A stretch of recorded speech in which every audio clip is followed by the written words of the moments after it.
So, we're going to do 3 breaths. On the first exhalation, we're going to sigh. On the second exhalation, we're going to laugh. And on the third exhalation, we're going to make a tone.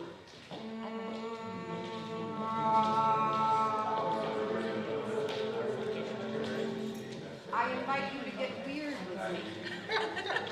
Makes it a little more fun. So, and we'll do this 2 more times. So, let all your air out. Inhale. Exhale a sigh. Inhale. A laugh.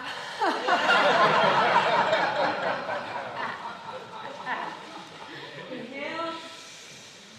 A tone.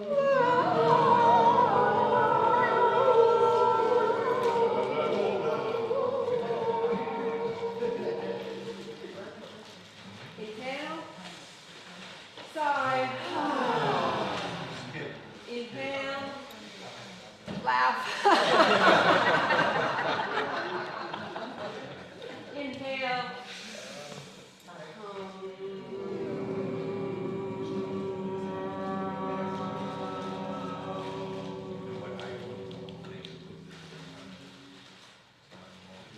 Thank you.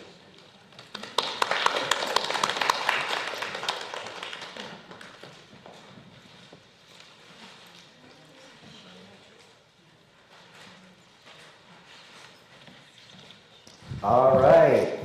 Hello, everyone. Welcome. How's everyone feeling today? Great. All right. Let's see. I don't know if I'm jumping on here. If I'm jumping up. Oh, let's do it over here. So my name is Anwar Olayamini. I'm going to come up here. I'm going to be the MC this afternoon. Thank you guys so much for showing up today. We appreciate you being here for the encouragement group. Before we begin, there's just a couple of housekeeping things that we want to bring up. We want to let you all know that this is being recorded on Zoom, so we want to make sure that everyone's comfortable and okay with it being on Zoom. And if we use any of the footage for anything else, we will check in with anybody to make sure. Well, actually, if anyone has any concerns, please check in with our, where did he go? Check in with me at the end, and I'll ensure that we check in with you if we take the footage anywhere or do anything with it. Okay? Is everyone okay with that? Yeah. All right, great. So, before we begin, I would like to introduce the minister at the church here, Janet McKitton.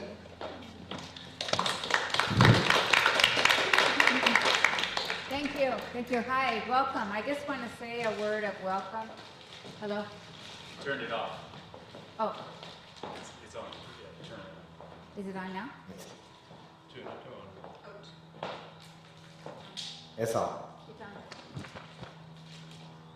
Anyhow, my name is Janet McKitton and I am the minister here. And I just wanted to say that you're welcome. You might look around and think that you might not be welcome.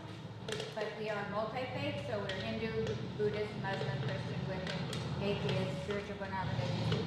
If you're a combination, that's fine. That's what we are too. I just want to make sure that you know, whoever you are, however you got here, wherever you're from, if you're just got out of bed or you just got out of prison or you just got out of wherever it is, you're welcome here at the church in Ocean Park. Thank you. Thank you so much. All right. So we have a very fun-filled day for you today here. On our agenda today, we're going to have a skit that was written and narrated by John Pierre Giagnoli. And then we're going to have a wonderful mental health panel discussion with many panelists who I'll introduce at a later time. And then we have a presentation, and then we're going to have a wonderful mindful meditation to close us out for the afternoon. And so before we begin, I'd like to talk to you a little bit about one of the co-founders, Donna Brown. Donna Brown is a mother, a certified advocate, mediator, and survivor speaker who shares her story to move community into action. Donna is dedicated to social justice and real change. Ms. Brown co-founded the Encouragement Group alongside Ms. Parker with her dedicated team members, leads and facilitates a grief and loss workshop at her church in Ocean Park. Ms. Brown's leadership and facilitation has led to holding sessions on gun violence at survivor retreats on Capitol Hill in Washington, D.C. Ms. Brown has been involved with the Transformation Justice Symposium, West Side Lead for Justice for Cliff, and was the keynote speaker in the city of Santa Monica for March for Our Lives, to name a few. Most notably, Ms. Brown received the Senate of Certification recognition for Comunidades Award for the church in Ocean Park, Santa Monica. In honoring the memory and legacy of her son, Cliff Hubbard Jr., Ms. Brown believes in being a part of the solution and not the problem. So without further ado, please welcome Donna Brown.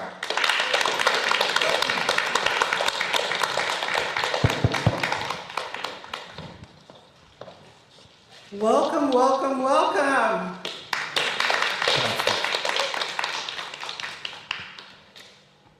Welcome to the Encouragement Group, and thank you all for being here, showing up.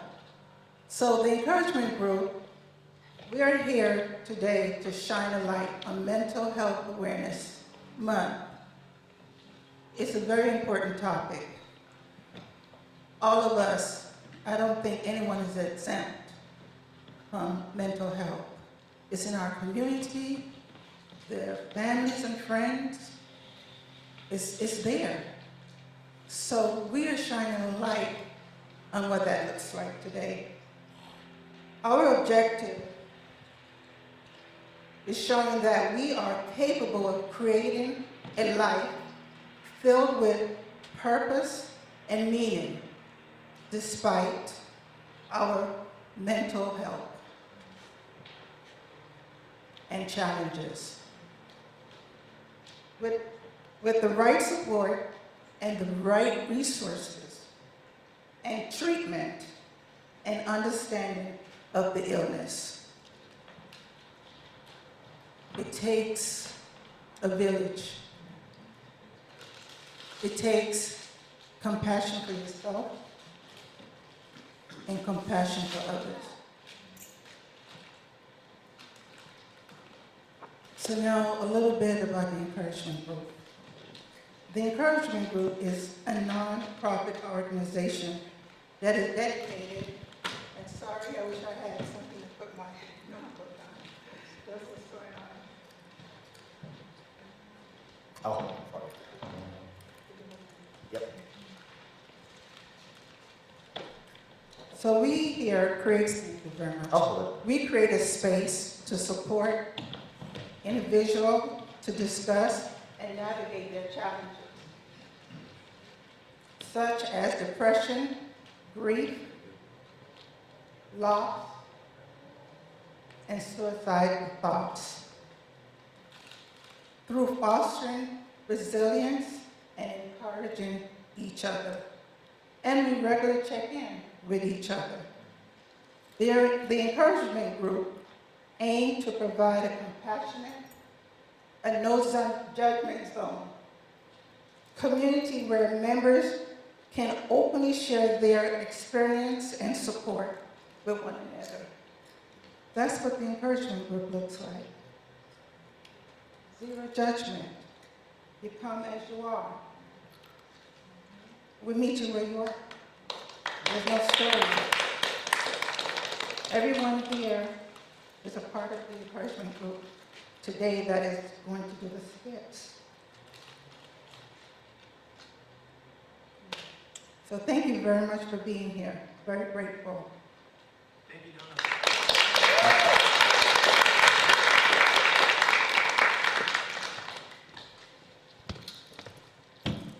You know, it takes a lot of courage for someone to step into a purpose, to stand in front of a crowd or an audience and go against the grain, to have their message be shared and heard.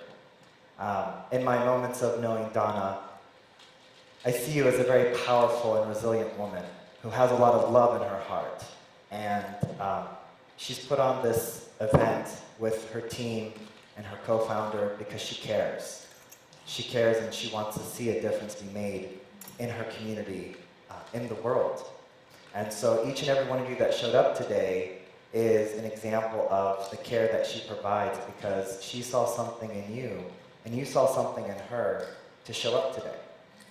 And I know that the encouragement group, they want to bring community together. So whether you're already a part of the encouragement group or this is your first time here, please lean in and see how you can be a part of this group and make a difference in your community. So Donna, thank you so much for putting this on and for standing for your purpose. We appreciate you.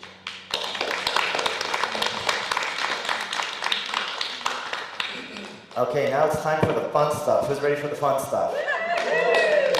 All right. So we have an awesome skit that we've put on for you guys. And so we are going to give us a few moments to get prepared for the skit. All the skit members, queue up. Jean-Pierre, do you want to say anything about the skit? Not really. I mean, we can just jump straight in. Okay, we're going to jump straight into it. So just give us a moment to pretend like the lights are dimming and turning off, and there's a curtain, and we'll be with you shortly. All right, thank you very much, everybody. My name is Jean-Pierre Gignoli. I am a LA local actor, rapper, comedian, impressionist, parapsychologist. Do a lot of stuff, have a lot of passions. Donna asked me to come up with a little skit, so we're going to do a lot of improv today, but I'm going to be narrating and telling you guys about it. It's called What Mental Health Really Looks Like. I think there's a big misconception about what mental health really looks like. You hear the term, and I think you really have different ideas of what mental health really looks like. You know, you might think of a person acting crazy and, being weird, but that's not necessarily always what it looks like. But I'm sure that this will give you a good idea of what most people see it as. And I really feel like this embodies what it is. I wish I had somebody, man. I don't know what to do, man. Oh my God. I'm freaking out. I need somebody. Where is everyone? I don't know. So yeah, that's kind of a quick idea. I think, you think of someone acting crazy, talking to themselves, acting weird, but mental health is really about each and every one of us, and we deal with it in our lives all the time, and there's a big stigma on it.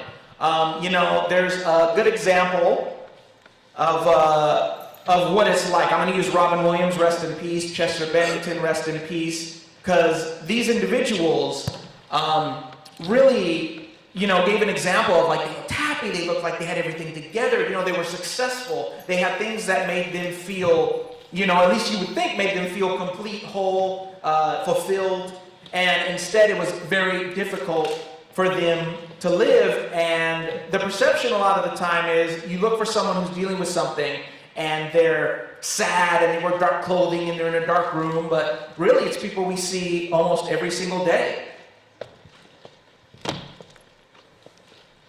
They smile, they laugh, they think everything's okay, and then when they're by themselves, they suffer alone because there's such a big stigma on mental health.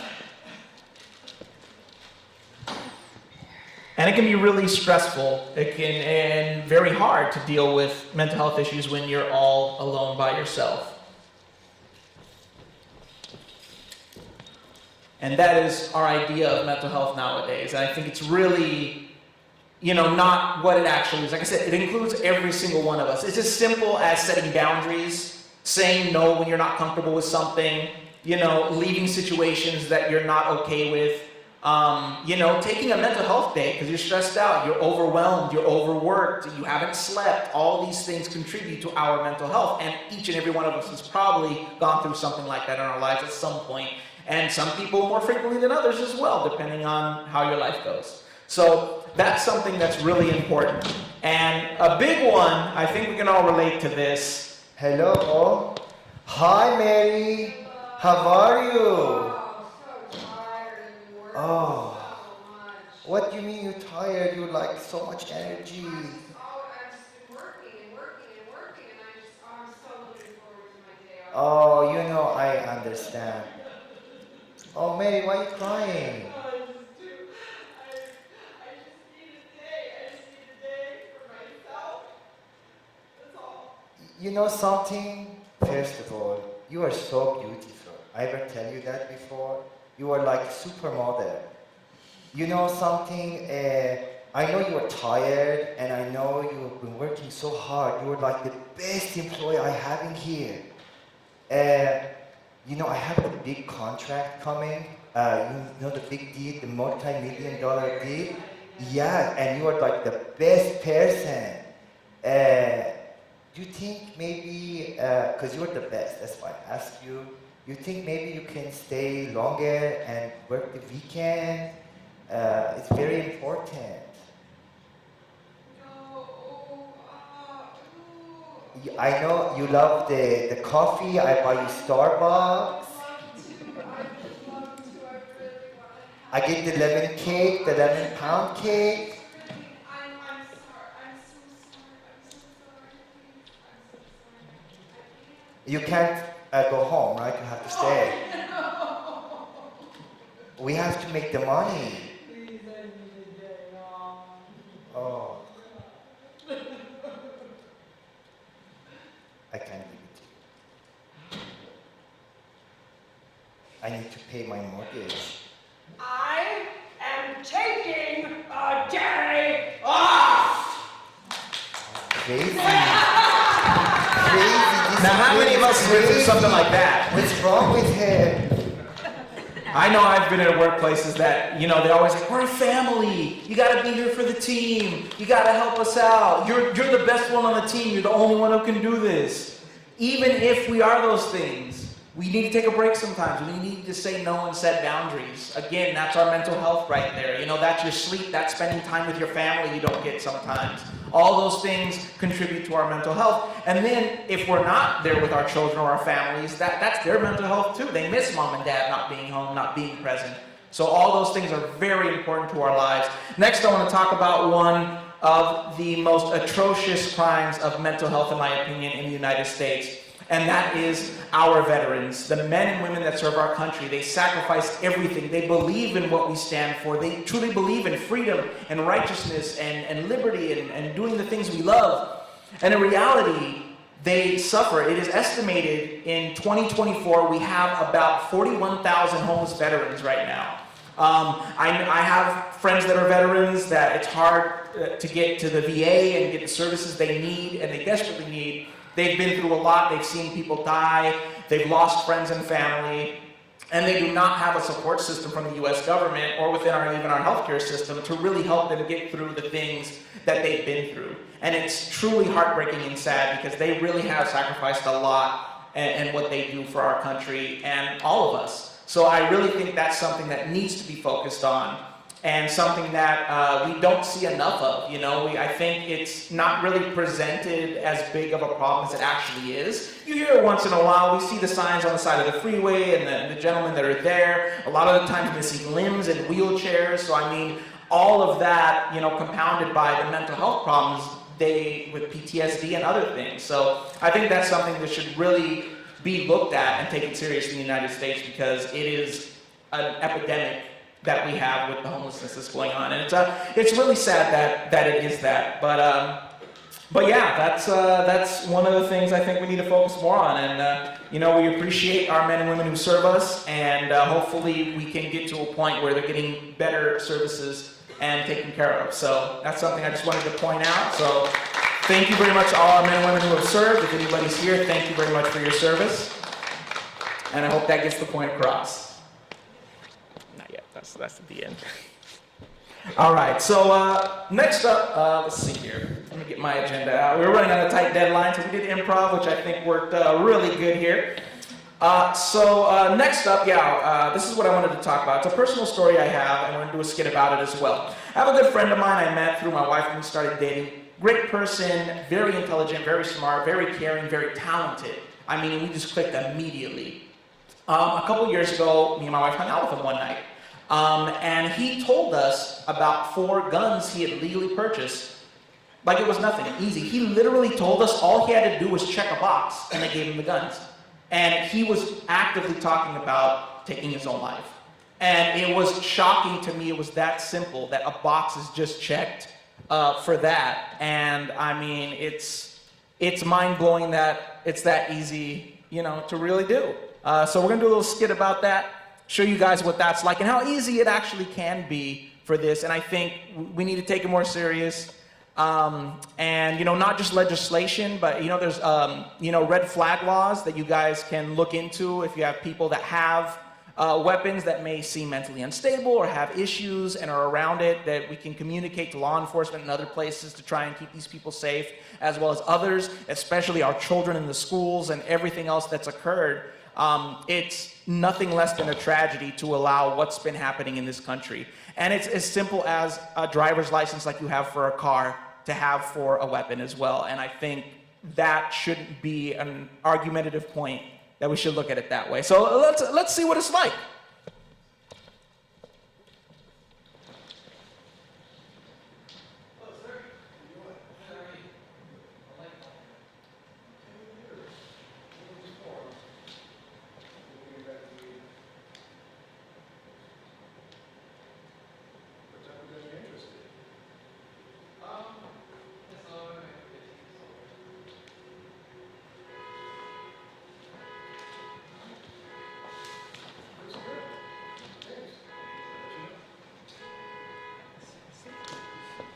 Literally, it is that simple.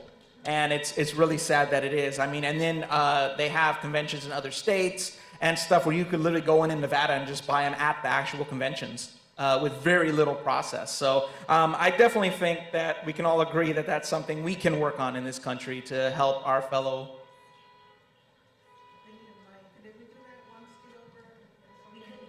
Oh, okay. Yeah, that's no problem. All right. I guess we didn't hear them very well, so we'll get them some mics, and if you guys want to come back up, we'll do that one more time, just so make sure the Zoom people get to hear it too.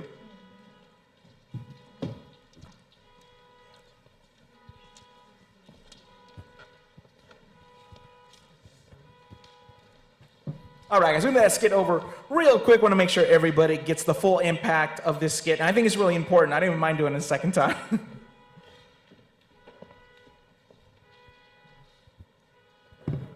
Good, how are you, sir? I'm doing good. How are you? Good, good. I would like to buy a gun. Okay, here. Fill these forms out.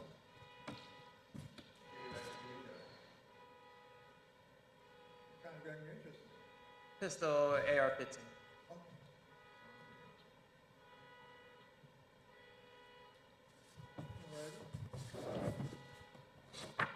Looks good. All right. Thank you, sir. You're welcome. Alrighty, and Josh, I think we're gonna have you actually talk next about the Vegas shooting, which I think you were at, and they didn't have a lot of resources as far as mental health goes after that incident. If you want to talk a few minutes about that.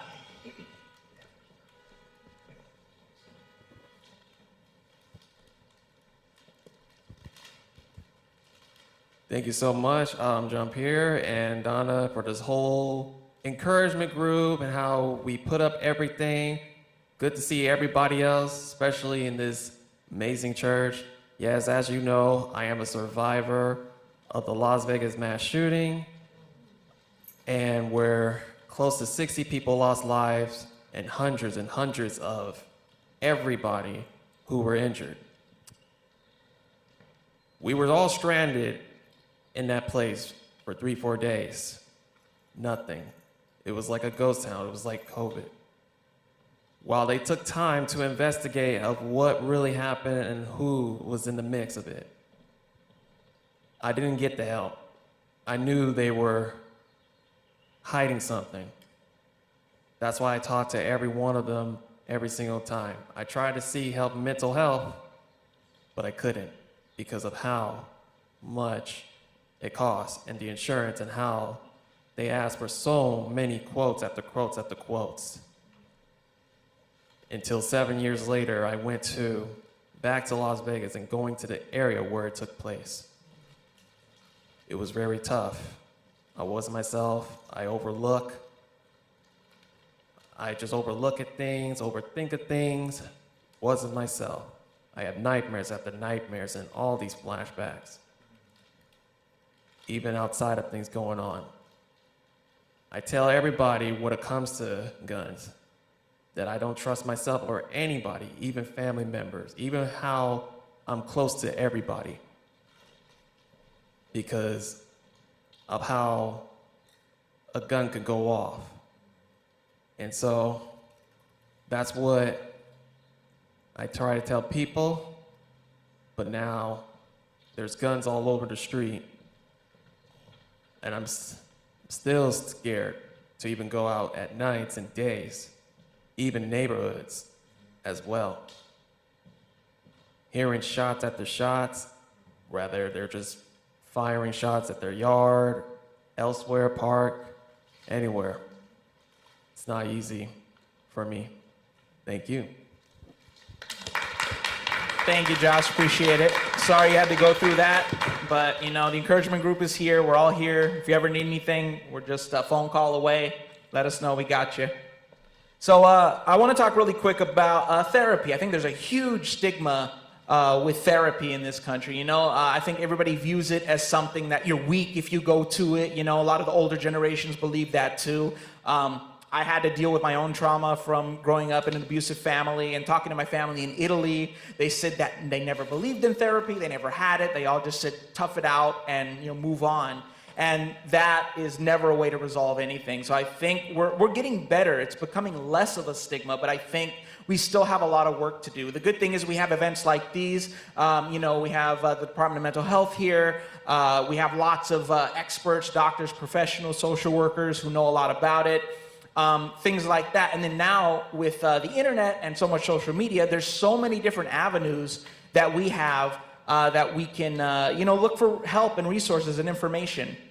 And that's really important. So I think the more we talk about this stuff, the more we're open with each other and we communicate, the more we're going to take care of a lot of these problems and help each other out, overcoming the traumas and the problems that we've encountered and making our mental health at least a little bit better, a little more bearable, and hopefully make the world a better place where we can be more together and connected rather than so disconnected. And I think part of it is the lack of the mental health that we have. I mean, you have people terrified because how expensive mental health can be. We don't have a great insurance system in America, so people struggle to even get mental health help because they don't have the insurance. They don't have the money. They fear that they go to one session, it's going to cost them $1,000, and then they're not going to pay for rent. So those issues are something we really need to look at. But I want to finish that part and get something a little less serious, a little more personal.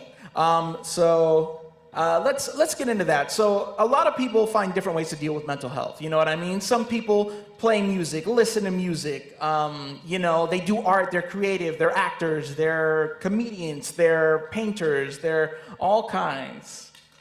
So I want to express that the way people do. So I know my friend Dolores here has a very specific way she deals with things. So let's see how she deals when she has maybe a mental health breakdown or something like that. Let's just see how it goes.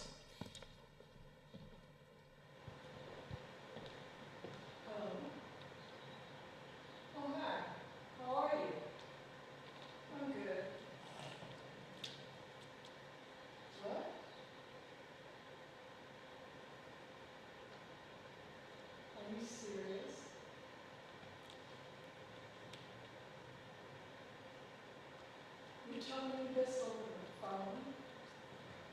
You couldn't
All right, give it up for Dolores. Great job. And I want you guys to really pay attention to what Dolores did in the scene here, right? She was going through something. She was dealing with something very powerful. And if you notice, her demeanor completely changed once the music came on, once she found something that, emboldened her, empowered her to feel better, to see that she was better than the situation she was dealing with. So music can connect us so much, especially you find that artist, that song, that mood that gives us that, that energy, that inspiration to bounce back from hard things. And that's just, one way we deal with it. But thank you very much, Dolores. I appreciate it. Now, I'm not sure, Josh, are you still going to be doing that song? Yay? Nay? Eh? Nah? Okay, no worries. But the point with this was to give everyone the example that we deal with mental health, stress, everything we go through in lots of different ways. It's music, it's creativity. I know for me, I developed my sense of humor because I went through an extreme amount of abuse from my family. So, for me, I was able to combat my abuser by making them laugh, by turning the situation from this anger, something bad was about to happen, to I was smart alecky enough to get them to crack and break and forget why they were angry. So, we developed these things. For me, I live in a house where I couldn't express myself. So music, comedy, acting gave me a place to express myself and be me and let it out how I needed to. So don't ever discredit the things we do that we enjoy, that they can help us through the tough times. I'm so thankful that I am creative, because there were times where I was very depressed, went through a lot of stuff, and I turned it, instead of destructive, I was constructive. And I created jokes around the worst stuff that happened to me. Some of the best jokes I created, some of the best music I created was through difficult times. So don't ever discredit that. And even if we have day jobs that hold us back and don't let us fully pursue it, if you love it, do it when you get off work. Do it when you have a day off. Find time for yourself and your pursuits and the things you love, because it will help your mental health as well. It's a form of therapy for ourselves to do these kinds of things, even listening to music like Dolores just showed us. So I believe we're going to wrap it up there for this part of the skits, guys. I really appreciate you watching, coming out, supporting this, and I hope it gave you some insight.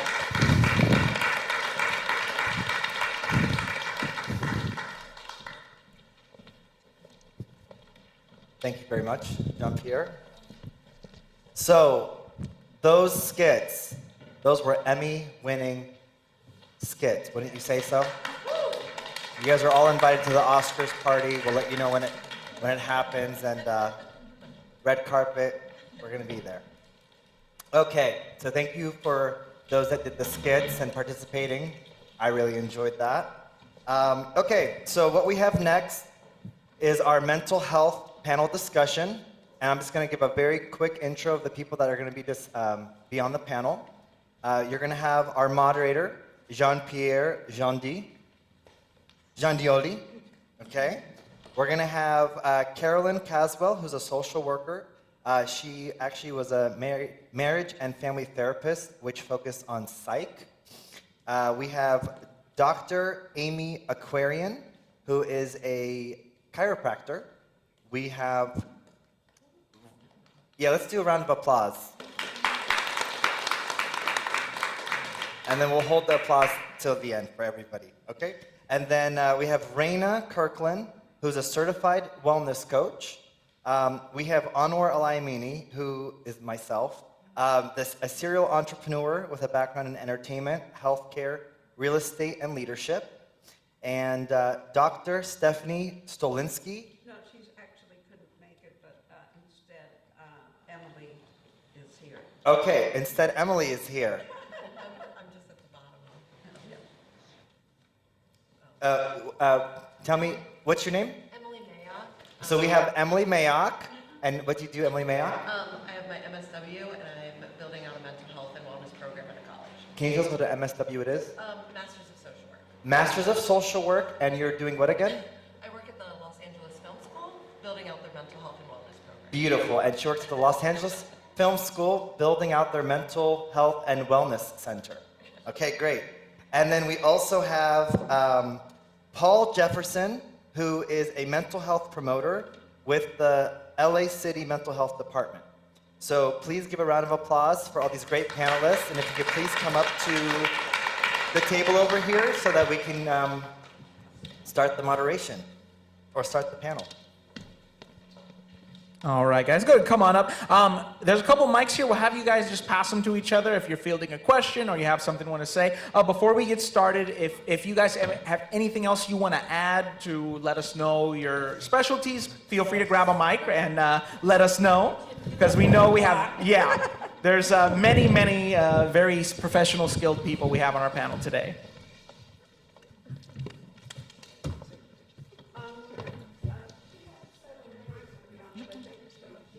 I'm sorry, what was that? So also pretend there's a curtain here and we're...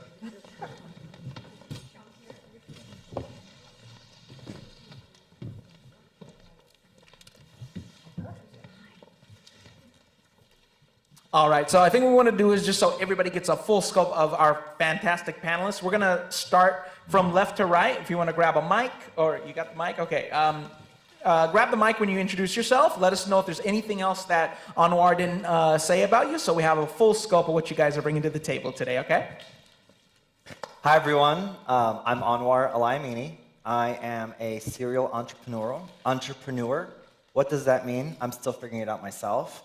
But basically, it's someone who invests in multiple businesses and starts different businesses. I have a background in entertainment, real estate, healthcare, and I do a lot of it at the same time. And it's definitely taken a toll on my mental health, and I am now learning the tools to get through it. So what I'm bringing to the table today is being able to follow your passions and pursue what you want to do, and not have to put yourself in a box of what society says, oh, you have to be one thing. And so I'm an example of you can do it all, you can have it all, and work through the mental health that comes with it. Okay, not sure if I need the mic or not, but I'll use it just in case. Hi, everybody. My name's Raina Kirkland. I'm very grateful to be here on behalf of my friend Donna Brown and the Encouragement Group. And I also have a background in entertainment. I think if you live in LA, a lot of us do, right? I'm a certified wellness coach. I'm a certified yoga instructor. I'm certified in guided meditation. I'm certified in nutrition.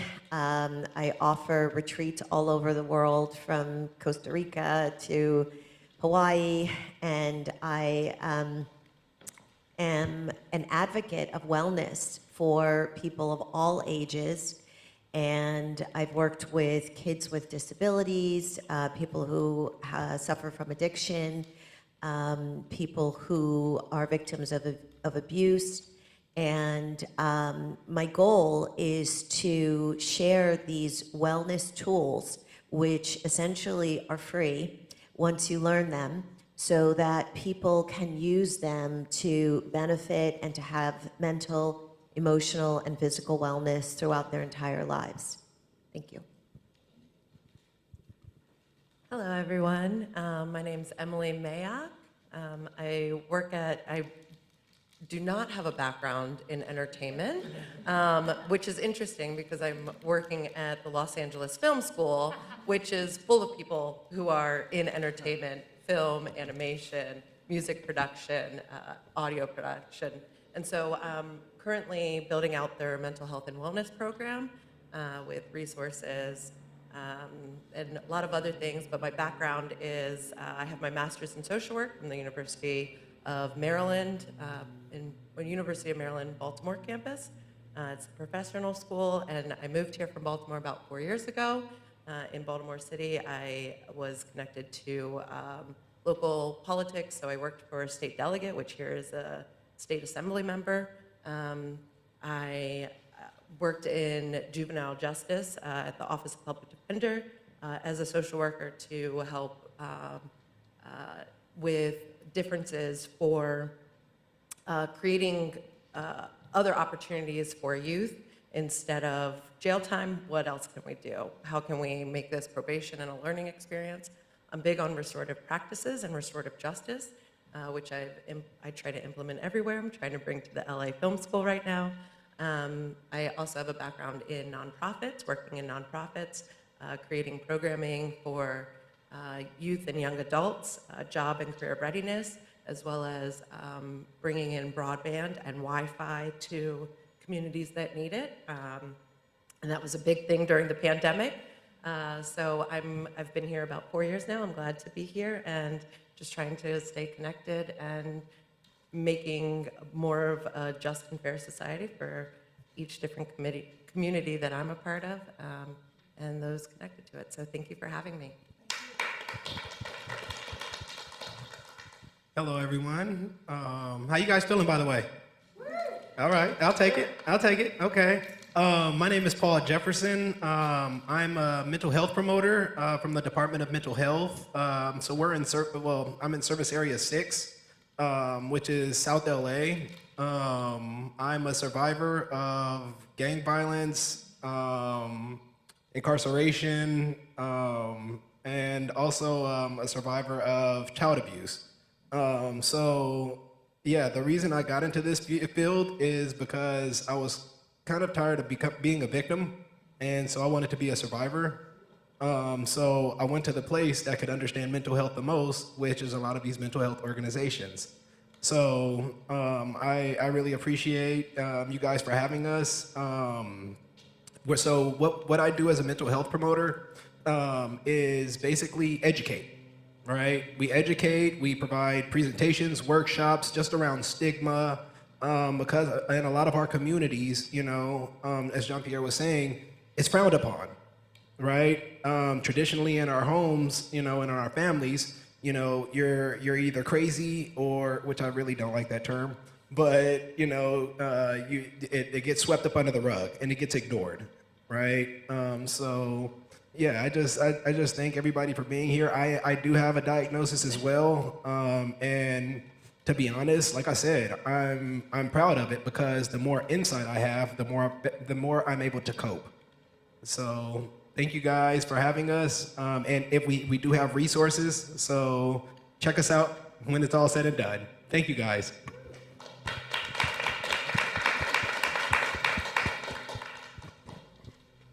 My name is Carolyn Caswell, and for 30 years I worked with the severely mentally ill. I worked with the LAPD SMART team as the therapist with the cops.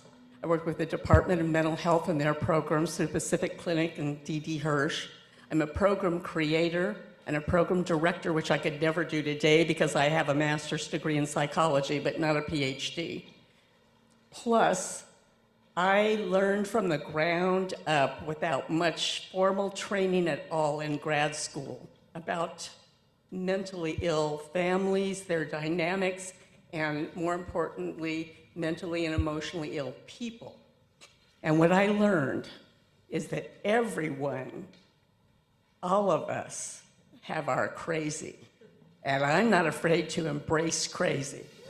I am not afraid to go into any psych hospital anywhere. I'm not afraid to go downtown among the mentally ill there. I'm not afraid of my own crazy. And I think that and I didn't mean to work with this population. I was going to be a marriage and family therapist and have a nice practice in a nice office in Pasadena with Steve Bass. But what happened was that I could earn a lot of hours, supervised hours, and get my license faster if I went into mental health.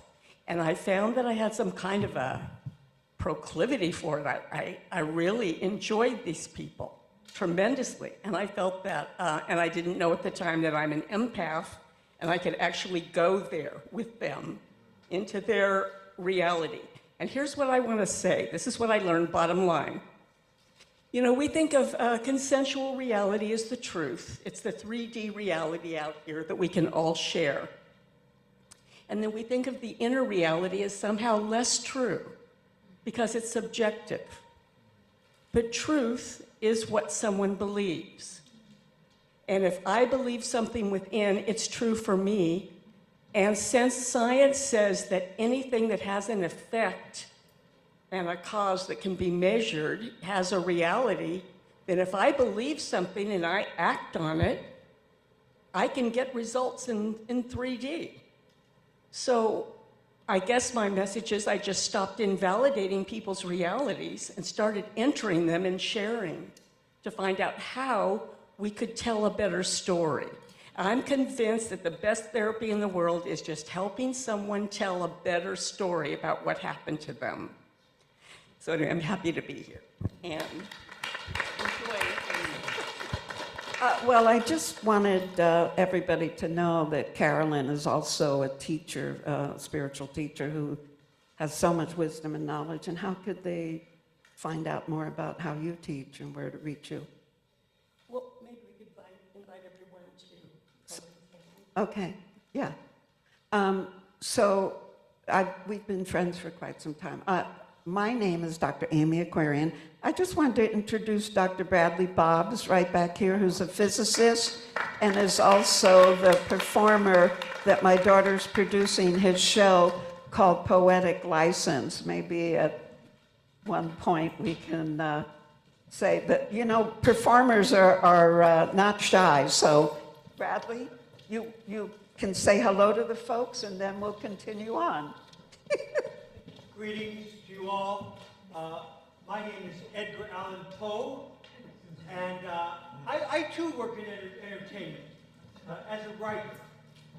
And like Amy, I lived in Baltimore, lived and died in Baltimore. And I have had many reasons to lose my mental health, to go mad. I was orphaned at a young age. I was adopted by a family, the Allen family, who did not love me. Every woman I ever loved died. Well, Mr. Poe, thank you. We're looking forward to hearing more shortly. We just want to do the panel, and then we're going to hear more shortly. And by the way, I have a similar experience as you, Jean-Pierre, because I grew up with a lot of mental illness in my family. And living in a poor neighborhood, I was raped 4 times, first grades, and a couple of times after that. However, I can speak about it because once I get clarity of who I really am, then the story starts to dissipate. And so what I'd like to share with you, because you said you went into comedy, my favorite toy when I was a little girl was a brand new doctor kit. My brother wanted bikes, he wanted this, he wanted that. But man, when I got a doctor kit and my one little doll who was my patient, and this is my main patient over here, my daughter Alea, because I love her with all my heart. She has a very exclusive practice. Yeah. Only clients. And so what I want to say to you is that because my daughter is a professional clown, when one of her clown friends was in his early 50s and passed away unexpectedly. And so we went to a church that was filled with 100 clowns. I'm getting to the point. And those clowns all stood up and said a little something. So I stood up and said, he was in his early 50s. We all loved him. When I was a little young woman, my parents both passed away in their early 50s. This is true. And because they were severe alcoholics and, you know, mentally ill. And when they passed away, people came to me and said, the good die young. And other people came up and said the same thing. The good die young. I'm 84.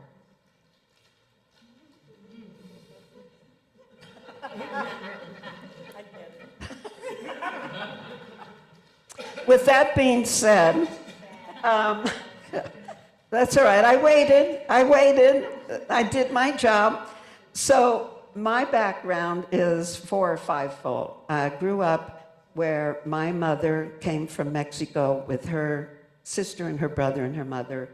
and they had a devastating childhood. And my uncle ended up being a mental patient at the Stanford Veterans Hospital, where Ken Kesey wrote the book Cuckoo's Nest about the big Indian guy. And that was my uncle he was talking about, who had the first prefrontal lobotomy. So when we were kids, 10 years old, we'd go there to visit, and men would be wearing these rubber hats. And I said to one of the orderlies, why do they wear these special hats? And they said, because they bang their head up against anything they can. That's how much mental pain they were in. So I had this experience as a child with mentally ill people in a poverty neighborhood.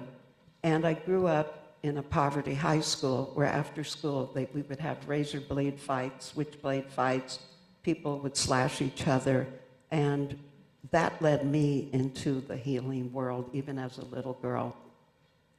Because the greatest joy that I feel like I can bring to the world is to help people smile. So my background, my professional background, is I was a qualified medical evaluator and an independent disability evaluator for the state of California. And in that process, when I would examine an applicant who was filing a work comp case, I had to give psychological evaluations through many different tests and different processes that we used, and then write a medical report on that. So that was my experience as a professional, but as a woman, a spiritual aspirant, I have been around my alcoholic brother who lived on the street, my ex-husband who got heavily into drugs, and my daughter who loves her dad and forgives her dad and doesn't blame him. So love is the answer, you know, wisdom is the answer, you know. And yeah, I think everybody is supporting Donna because her story touch, moves, and inspires us. And some of the people in this group are with Landmark Worldwide Education. My daughter worked for them part-time in the Wisdom Division. And our life has changed through education and through love and through people donating their time and love and spirit. Yeah, so it's great to be here. Thank you so much. All right, guys, let's get the panel started. Thank you, all our wonderful panelists. Sounds like you have a wealth of knowledge and information for us today. So I don't know if any panelists want to start the subject, or should we open up the floor and see if anybody has questions? Let's open up the floor. Does anybody have any questions about mental health? Any one of our panelists that might have a question for you? Yeah. Hi, I'm Grace. You know, you read about these kids in high school that are successful, cheerleader, football, on the football team, got scholarships and all that, and then they're dead, right? And then it's so sad, and they're surrounded by friends and they're really popular. So how do you know if your friend needs help if they don't ask for help, right? Do you go up and ask? I mean, how do you know? I just want to be able to prevent that in the future. People I know, even my friends, I don't know, so. Yeah, great question. Anybody in particular like to field that? Yeah, sure. That's a great question, and I was actually thinking about this the other day, and my son is here now, and you know, one of the best things that parents, family, and friends can do is what you just intuitively said, which is ask people how they're doing. Ask the hard questions. Also, I think it's really important to have environments that are just fostered on those kinds of conversations. So like in my work and my Cherokee Indian background, I offer peace circles, communication circles, where the whole premise is just to be able to share, to ask about what you're trying to find peace with in your life. And those are the kinds of things that our culture really should be making more mainstream and more comfortable, because we've gotten to a place where talking about feelings is not cool, excuse me, especially for young people. And so having that kind of platform and advocating for those kinds of conversations is absolutely key. Great question. Yeah. Anybody else want to feel that question? Yeah, go for it. I just want to say that working in psychiatric hospitals and hospitalizing people from off the street, I can tell you that the one client that in 30 years, that actually completed the act that I was personally acquainted with, never once had suicidal thoughts, had them, but never once was in the record as having been suicidal. So then how do you tell? And I think there are behavioral changes you can see, very concrete things anyone can see. Sadness, a prolonged period of sadness, but more importantly than that, when they start giving away their things, they will try to get rid of or gift people with their things. Yes. Oh, no, I was just saying the most prized possessions, things that mean the most to them. The things that mean the most to them, that is probably one of the key things. And they will, if they're serious, they won't pick a time and place that you're going to find out or save them. And even in the psych hospitals, they'll pick the shift that has the fewest staff on it. So it isn't always easy to tell. And one thing I can say is, if you ask someone how they are and they don't want you to know because they do want to kill themselves, they won't tell you. So just watch for behavioral changes. Maybe they feel even happier than they ever have that you know of. They feel more relaxed, they're at peace because they're ready to go. Thank you so much. That was amazing insight. And I think that's one of the key points is that the insight, right? And the stigma associated with it. So a lot of individuals, they isolate, right? They start to be withdrawn, right? They don't want to go hang out with friends like they used to. So, I would just encourage, just dig a little deeper. You know what I mean? So what I've done for my son, he's 17. And he goes through his struggles as well, right?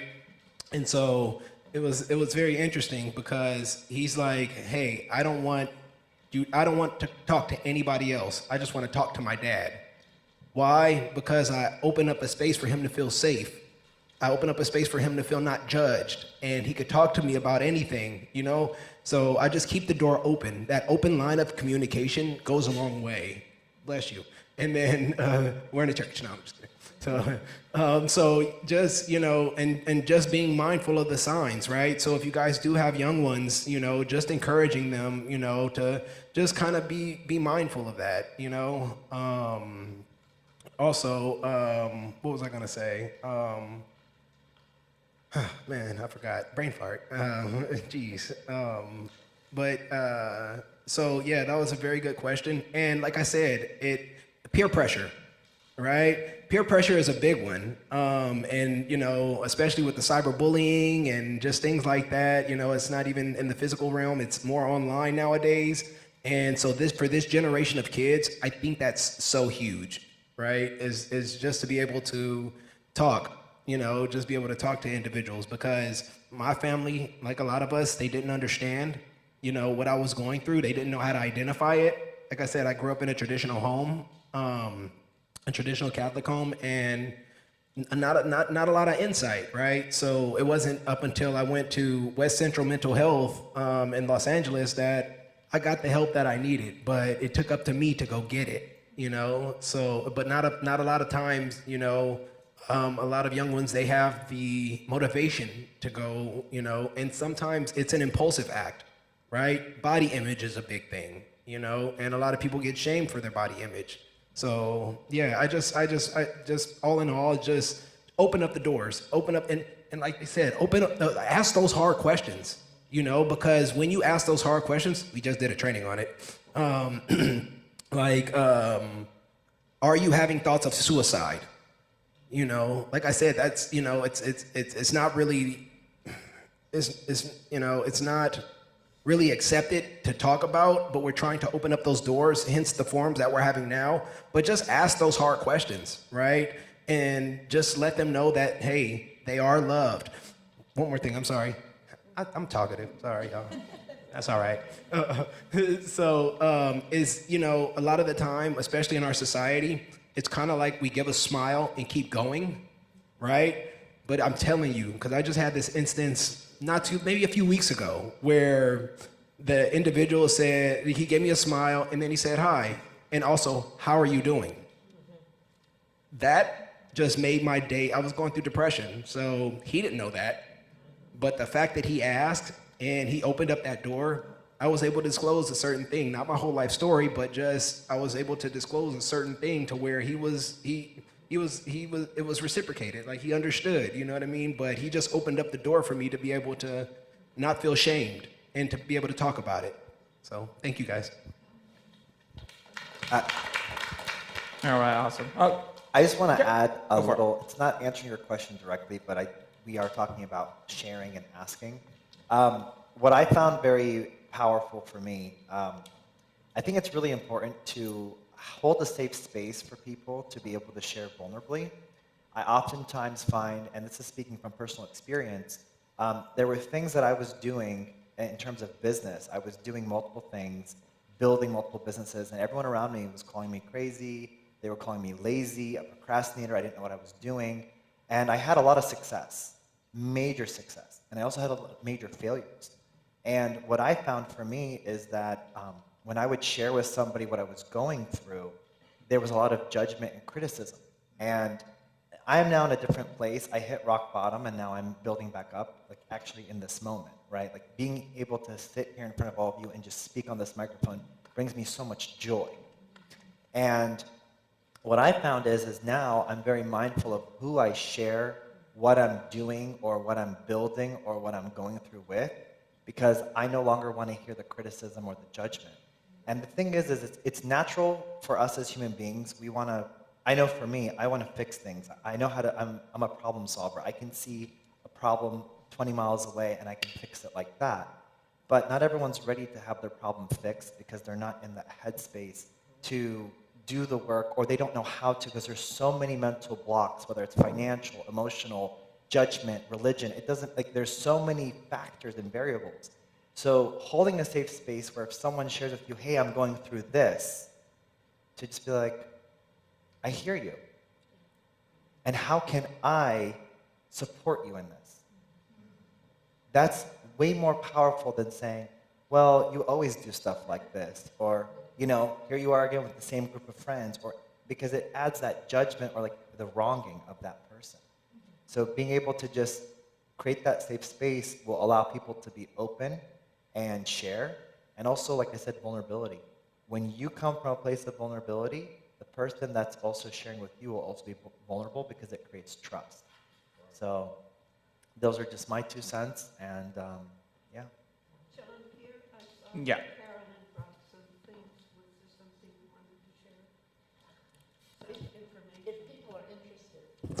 If you're interested in what would work to decrease our homelessness, our homeless problem, this problem was handled 20 years ago.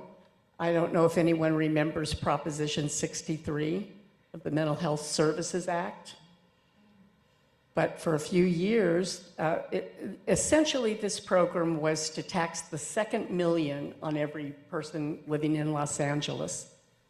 So, you know, if you were merely a millionaire, you didn't get taxed at all. It was people that were multiple millionaires. And this program was one of the most effective programs I've ever been involved in. I was in the AB 34 FSP. AB 34 is the designation for the programs that were going to receive this, the funds. And FSP means full service program. So we literally didn't just take people off the street and put them in housing, which doesn't work. We had a housing first policy.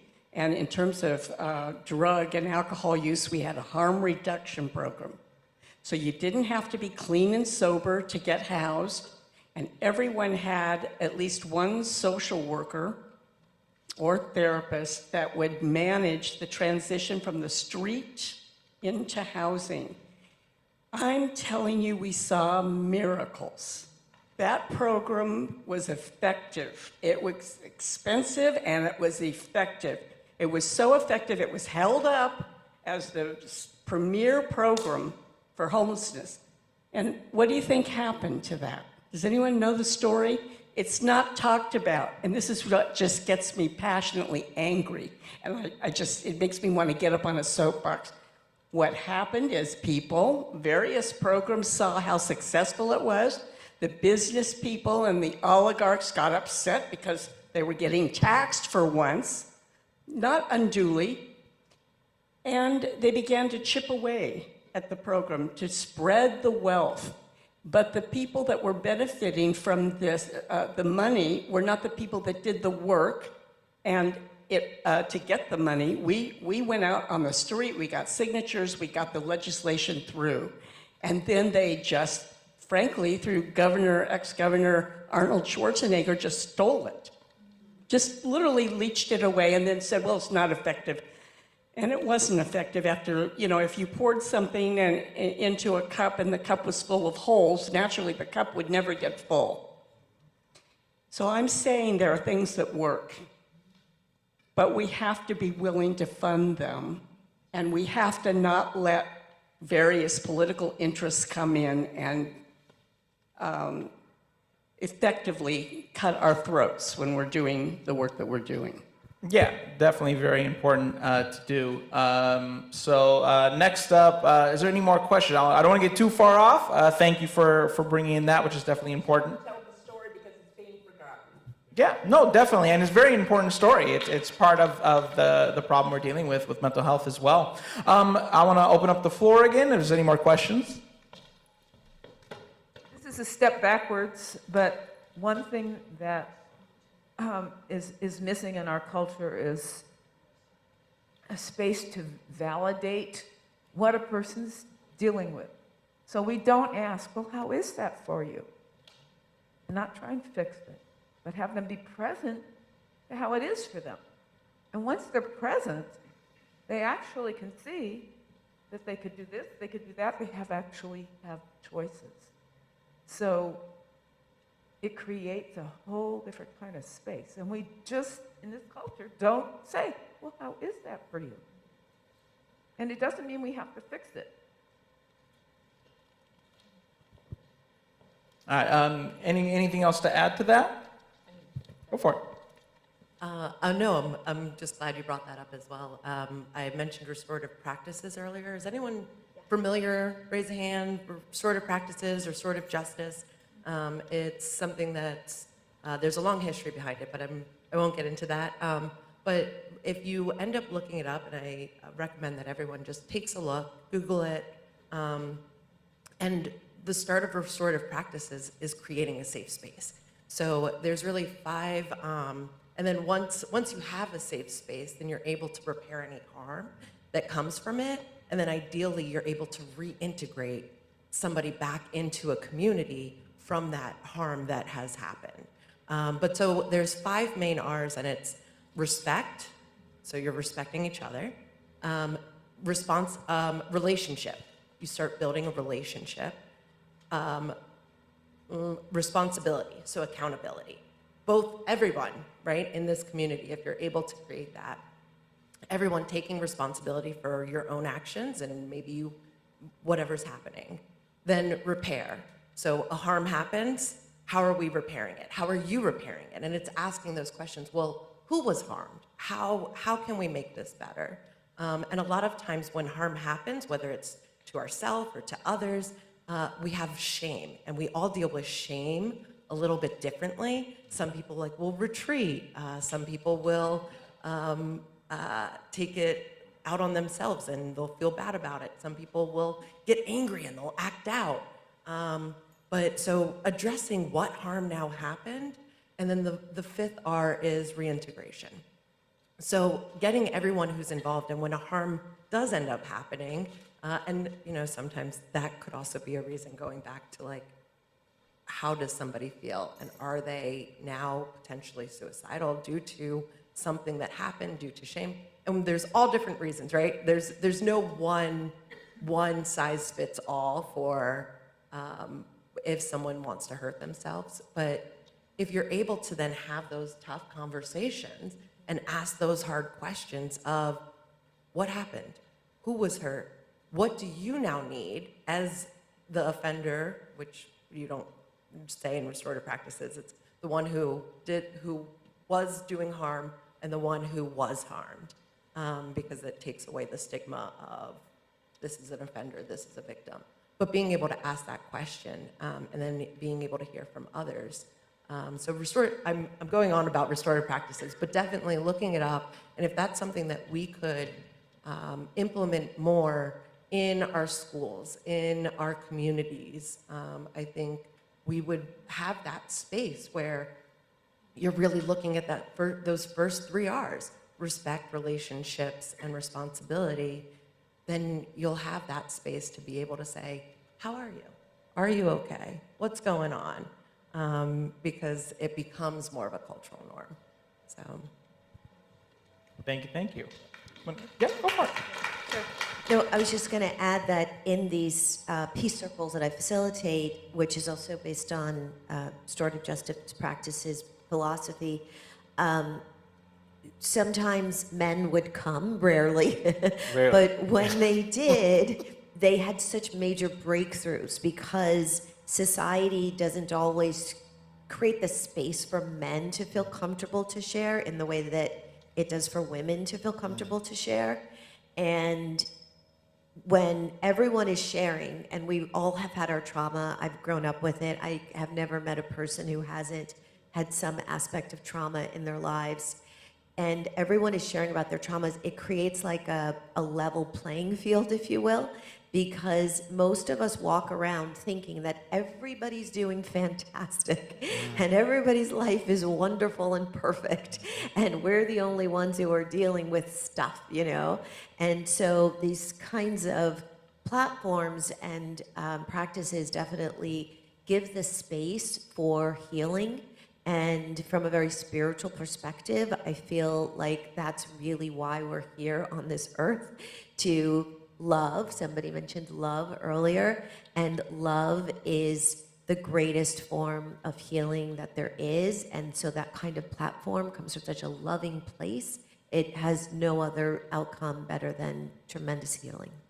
Yeah, definitely. That's great. And to add another point for that as well, social media has done irreparable damage to how we perceive how everybody's doing. We only post the good things, the parties, the fun, the nights out with friends. We don't, post about when we're in the dark in a bout of depression. I worked at Disneyland for 10 years. Nobody could tell I was depressed. But once I left work, the smile was gone, and I was like, why am I alive? And that's honestly where I was at that point in my life. So it's what we did in our skits. It's what our lovely panelists have talked about, that, hey, everybody, everything's fine. But it's not always that way. I mentioned Robin Williams and Chester Bennington earlier, who, you would think they had it all. They were fulfilled. They were successful. They made people laugh. They made people feel. And yet they were suffering in their own battles. So that's very important. I was brought to my attention, there's an important question that piggybacks off what Carolyn said, if anybody in the panel wants to answer this. But we want to talk about what's currently going on with homelessness and how mental health is being addressed in that area. If anybody wants to field that question, feel free. On the streets. On the streets in particular, yeah. Living on the street in a tent. Yeah, exactly. Homelessness. You're living in the tents or living on the streets, and It's a big difference because there are people who are homeless Yes. who are not on the streets, and that's like Very true, 70% yes, that of is the correct. population. So what we see is much smaller of the homelessness. yes. Right. So yeah, if anybody wants to field that, feel free. Yeah, I mean, that's why I was appreciating you for talking about the FSP program, because it helps the individuals struggling with homelessness and mental health. They walk the journey with the individual. They just don't house them, and they don't put them in, because guess what? They don't know what to do. They don't know how to manage bills, not necessarily, and like I said, I'm gonna be honest with you guys. I've met doctors, I've met lawyers, I've met police officers, everybody, and these individuals were struggling with homelessness. Why? Because they were experiencing mental health symptoms that they didn't even know how to identify with. So a lot of the time they self-medicated, they lost their homes, they lost their boats, cars, and everything else. And yeah, it's just really bad. And another thing, like you were talking about, especially for not especially, but the males, it was this one situation, just real quick. It was this guy. He was sitting outside of a smoke shop, and something in my spirit, I'm an empath too, So something in my spirit was like, hey, talk to this guy, sit with him, you know? And it was interesting because I had a different perspective of him. It's hard for a man to look up at anybody to ask them for some change. It takes a strong-willed individual. So I think we don't give these individuals a lot of credit. And so to address like the homelessness, I feel like outreach is the best. And I'm talking like not even from an organization or a program. I'm talking about you guys, right? So, you know, and I mean, of course we have to be mindful because we don't know where these individuals are mentally, right? So we have to be mindful, right? Yeah, so we definitely have to use that. And I just learned that gut feeling, that intuition, that's God talking to you, right? I just learned that. Yeah, I just learned that. Yeah, for sure. I just learned that. I was like, very interesting. That's discernment, right? The discernment. So, you know, follow your spirit, but I don't know, you know, just be mindful, just be aware, you know, and if you can, just talk to that individual and just hear their story. And I'm telling you, you'll be flabbergasted. You'll be drop-jawed at some of the things that these individuals have been to that led them there to the homelessness. But again, that's where I love our program.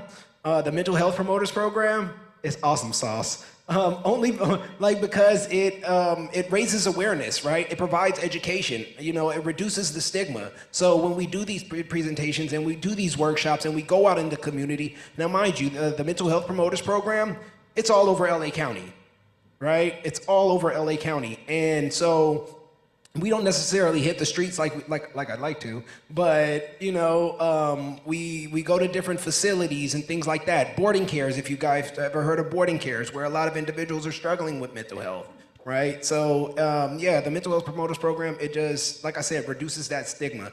And like I said, mental health doesn't have a look, right? People think it has a look, like John Pierre was saying. It doesn't have a look, you know what I mean?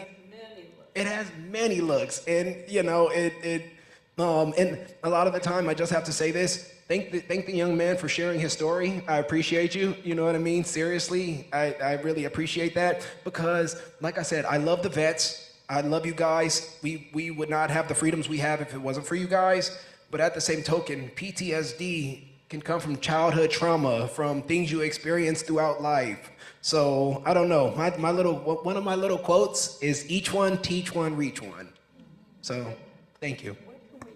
So, do you want to do something about the homeless crisis?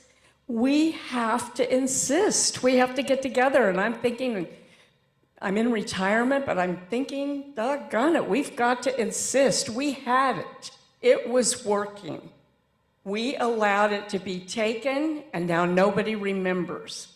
So, I mean, the first step I'm going to take is try to get someone to remember what happened and to report on it so that we can gather ourselves in groups and get signatures and get the legislation we need. I feel we have an opportunity right now that's not going to come around again soon. We have Karen Bass as our mayor, who really is serious about the homeless problem. She's got a mental health background, social work background. She gets it. I really feel like now is the time to try to do something. I'm just not sure what. Does anybody in this room have any podcast or any social media that they're doing? Anybody? Any kind of social media? I mean, I have a decent following on Instagram, so you know, I got about like 11,000 followers. So Yeah, you know, so, I like, could definitely get stuff out that way. Just putting this out, you know, like, oh, the panel discussion Carolyn Caswell brought up. Yeah, all right, Proposition 63. To start feeding the news Yeah. media outlets. Well, that's what I'm talking about, doing that, yeah. But we want to, Carolyn Caswell for city council.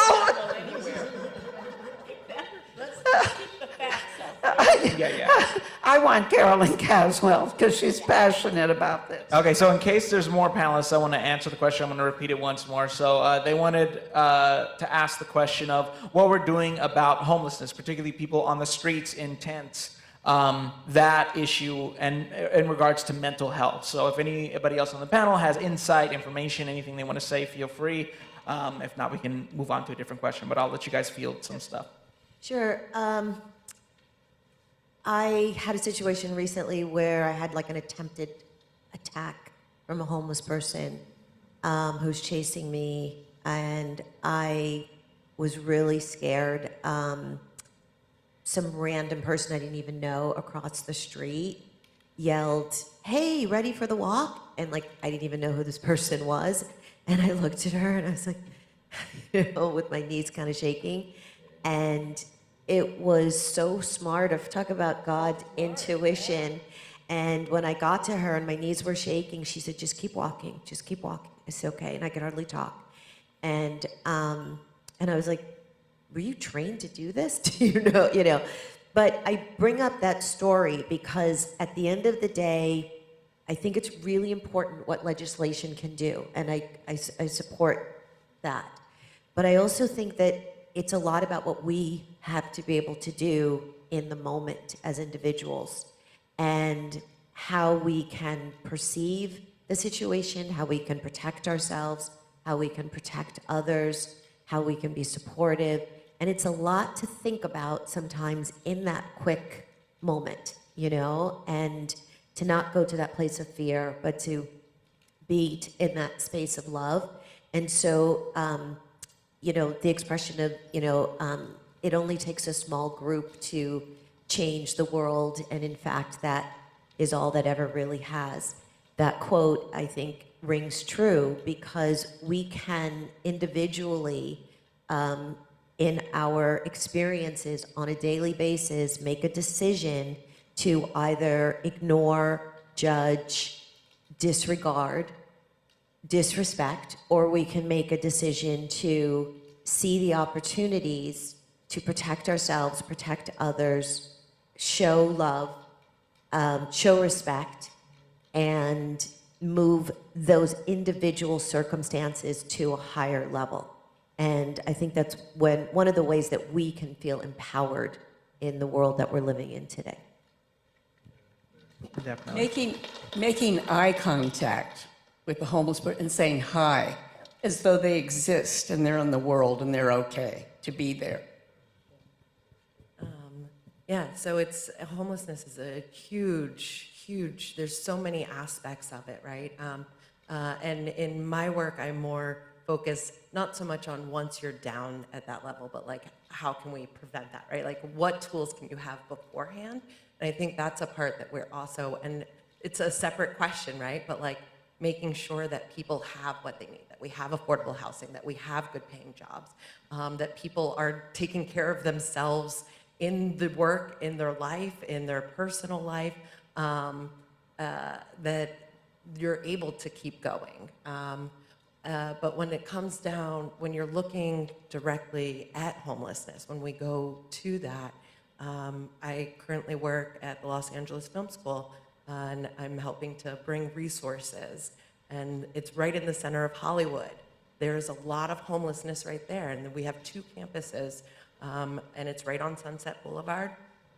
We have 2 different campuses, and there are encampments that are set up over there. So how do we, and I work with security on how to make it so that it's safe for our students if they're walking back and forth, but then also connecting with the city to be able to say, like we had Inside Safe come, and some of those encampments were able to be broken down and people were able to be assisted. But then it comes to, is this person ready? Do they want the assistance? What assistance is being given? And those are all questions that are much harder to answer and are very individualized. In Hollywood, there's an organization that I'm also part of with Hollywood 2.0, and it's all different organizations, nonprofits. They work with different businesses to try to make it so that we're working together as the community to assist this population. And then I live here. I live on the west side, so I live in Palms, and I'm involved in the neighborhood council. I'm not on the council, but I'm on different committees. So I do recommend, if there's an issue that you are passionate about, that you want to work with homelessness, you care about transportation, you care about public safety, racial and social justice, neighborhood councils have committees. So neighborhood councils are like in LA, and I'm learning here, guys. But in LA are the lowest form of government, the most center, like the people empowered people. I'm like, how do I? It's something that you can get involved with. That it's not like as scary of like, oh, I have to run a campaign and become elected, right? You can join these committees. Your neighborhoods have neighborhood councils, and you can join these committees to really be part of, well, what is homelessness in my community? Is there a renters' rights committee? Is there a homelessness prevention committee? Can I get involved in this aspect? Just learning more. It's something that you can then do if you're feeling like, I don't know what to do. That's just one way to go about it. So I'm involved in my neighborhood with some of those things as well. And you're able to make those differences. And really, it doesn't have to be what are they doing, because you can be part of that and really helping to connect. But again, it's for homelessness, meeting people where they are, and some people just aren't ready. I have a student right now who is living out of his car, and he's fine with it. So the city currently has safe parking. So there's certain locations, parking lots, and other places around the city where if you're living out of your car, this is a legal place for you to live. And I provide that, and either takes it or he doesn't. But he knows I'm here, right? But we just meet people where they are, and Just to chime in. Yeah. That was perfect. I got you. It is Safe Park LA. They do offer case management, and they do have 24-hour security. So yeah, it's a really good place. I had a friend who was staying there, and she felt safe. But yeah, to be honest with you guys, let's talk about it. Okay, let's talk about it. Yeah, let's talk about it. So yeah, seriously, right? Because it grinds my gears. No, where did the $24 billion go? There was $24 billion designated to the homeless population. I'm curious, and nobody can answer for it, right? We can, and we will. Right, there we go. And we need these voices in order to address that, right? So, We need to name names and point out what happened and where that went. accountability, right? Accountability, right? Because, I mean, and like we said, if some of those funds were designated to the FSP population, I was a personal service coordinator for 10 years for Telecare. And that program right there, like I said, it assists the individual step by step from helping them get off the streets. They were provided medication support, one-on-one counseling sessions, one-on-one, or as much as needed, interactions with me. We would take them to appointments. We would take them to dentist appointments to go check out housing, right? And so, yeah. The support is really important. So if a lot of those funds went to more FSP programs, then I think we would have a better outcome, right? Because then we have the tools it takes to assist these individuals with these transitions. To answer the question, I'd actually like There to- are people who don't want to solve the problem because they're greedy, and they're not going to miss $1 million because they have $1 billion. Do you know what I'm saying? And until we as a society stand up and say no, absolutely no, we all have to do it. Yeah, definitely. So the panel's getting close to wrapping up. Anwar had one more quick comment on the subject, I'm going and to then very quick. I'm going to make it as quick as possible because it ties into mental health. And I didn't want to share this, but I'm going to share it. So I myself owned a lot of homes and still own a lot of homes. But in California, I was actually up until maybe a couple days ago homeless. And I know it doesn't make sense, right? Someone who's a real estate investor, I'm talking about, and this is not to brag, but to give you the emphasis, millions of dollars worth of real estate. But unfortunately, because of the pandemic, there was certain circumstances that didn't allow me to make the moves I needed to make. So 2 months ago, I had to let go of my one property that I could have made $2 million on, but I was holding on to it to make something happen. And what I wanted to share is in my circle, the people that were around me, I didn't feel the compassion. I was jumping from couch to couch, and people were like, "You overstay your welcome." One person who I've stayed 3 nights, not in a row, I overstayed my welcome. I'm home. I didn't have money to buy food. And then when I'd go to Trader Joe's, I'd figure it out. I was borrowing money. Literally, I owe $150,000 in debt. Probably 50 of it is to personal people. I would borrow money left and right to save my credit, to do this. I have cars parked throughout the city with stuff in it. So when I need to go get something, I go to the RV because I had to move all of a sudden. And so the point of this is it can happen to anyone. And I feel very grateful and blessed that I pushed through it. I'm in a really good place. It's building. But be compassionate. If you see someone that's going through something, you don't know why they're not working. Maybe they are working. Or maybe, I had to figure out, I had a block. I had a mental, this goes back to the mental health. I had a mental block of I could have liquidated all my cars, but I was like, oh, I can't sell this car because I have to get it detailed, and I can't detail it until I get the $300, so I can get $20,000, so that I couldn't think of just get rid of it so you can have $5,000. And so be compassionate, not just for others, be compassionate with yourself. That was what was missing for me. I wasn't compassionate with myself. There was shame, there was judgment, there was anger, and you were sharing about respect with one of the programs. What I'm learning for myself, finally, after 35 years, to respect myself, to have dignity for myself.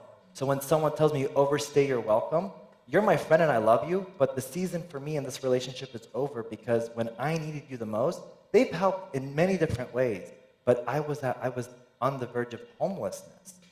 My own family, they tried their best. I didn't have a space to hang a couple of pieces of clothing, or I had to move my stuff out of the house because it was taking up room. So having self-respect for yourself, this is just mental health in general. Have self-respect, have compassion, have love for yourself, have those main components so that your cup gets filled from within, so that you can get rid of the mental blocks.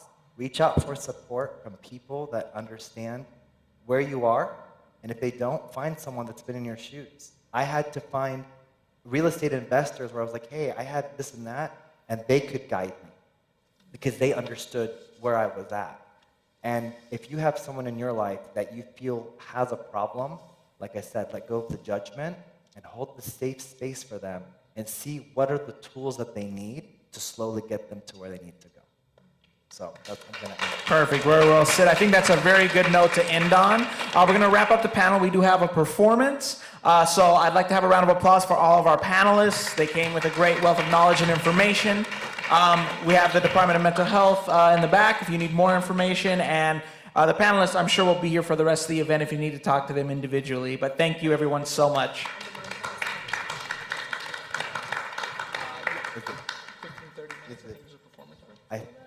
It's a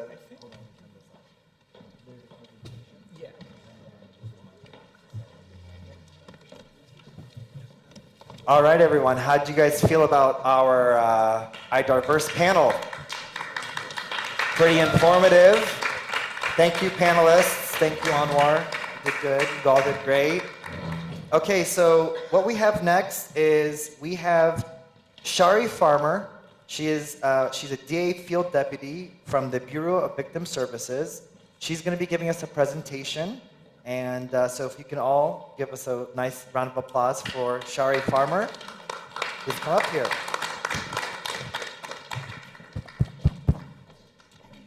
You don't need it? Okay, you got a powerful voice, huh? All right. Hello, everyone. Yep. I never need a mic. I have the same problem. So, as you heard, my name is Shari Farmer. I'm the field deputy for the LA County District Attorney's Bureau of Victim Services. So we assist victims of a violent crime. I always say, I hope you never need us, but it's good to know that we are here. So I just wanted to talk to you a little bit about what the program does, what it offers, how we reach out to those victims that are in need. And I just really wanted to touch base first with you, the person that was involved in the Las Vegas shooting. We actually sent some of our advocates to Las Vegas. Las Vegas doesn't have a huge core of advocates in their program, so we sent about 6 of our advocates to Las Vegas to assist them, because I don't know if you guys are aware, about 80% of the people in that group were actually from Los Angeles. So we sent some out there to assist. So I want to talk to you afterwards, because you have 7 years from the date of the incident to apply for the services. So your time is not, I don't believe your time is up. That's why he's here today. Yes. That's why I invited you. So that's, and look, so we gotta talk. Okay, so I have so many connections to so many things that were said. It's so wild. But before I get into the presentation, I want to end with that, because I want that to be the last thing on your mind. Being in Los Angeles, I was also connected to the entertainment industry. I used to sing background vocals for groups and solo artists, so that's probably why I have like a big voice, loud voice.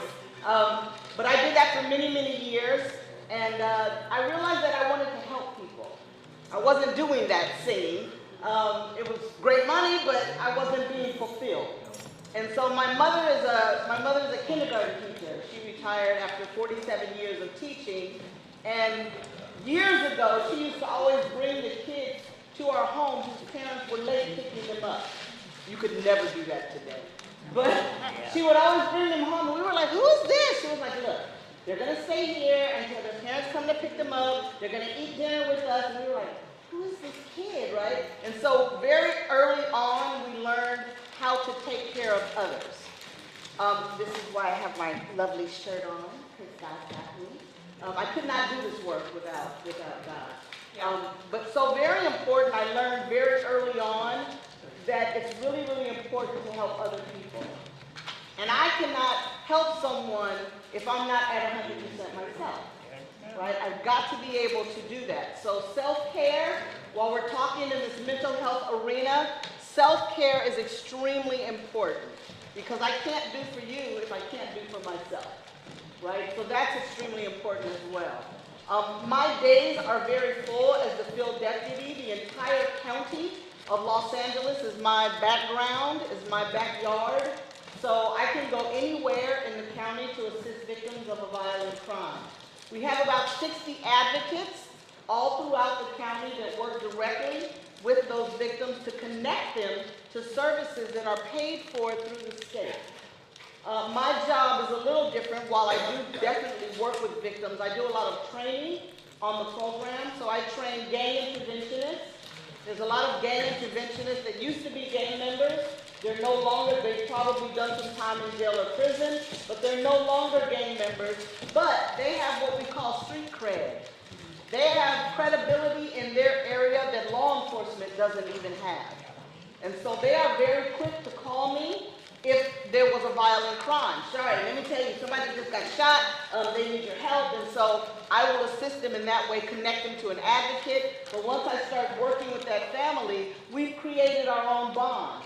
So I end up going to candlelight vigils, I end up going to funerals, I end up spending a lot of time with that family that the advocate can't necessarily spend because they're busy working with a whole lot of other victims of violent crime. I also go to crime scenes.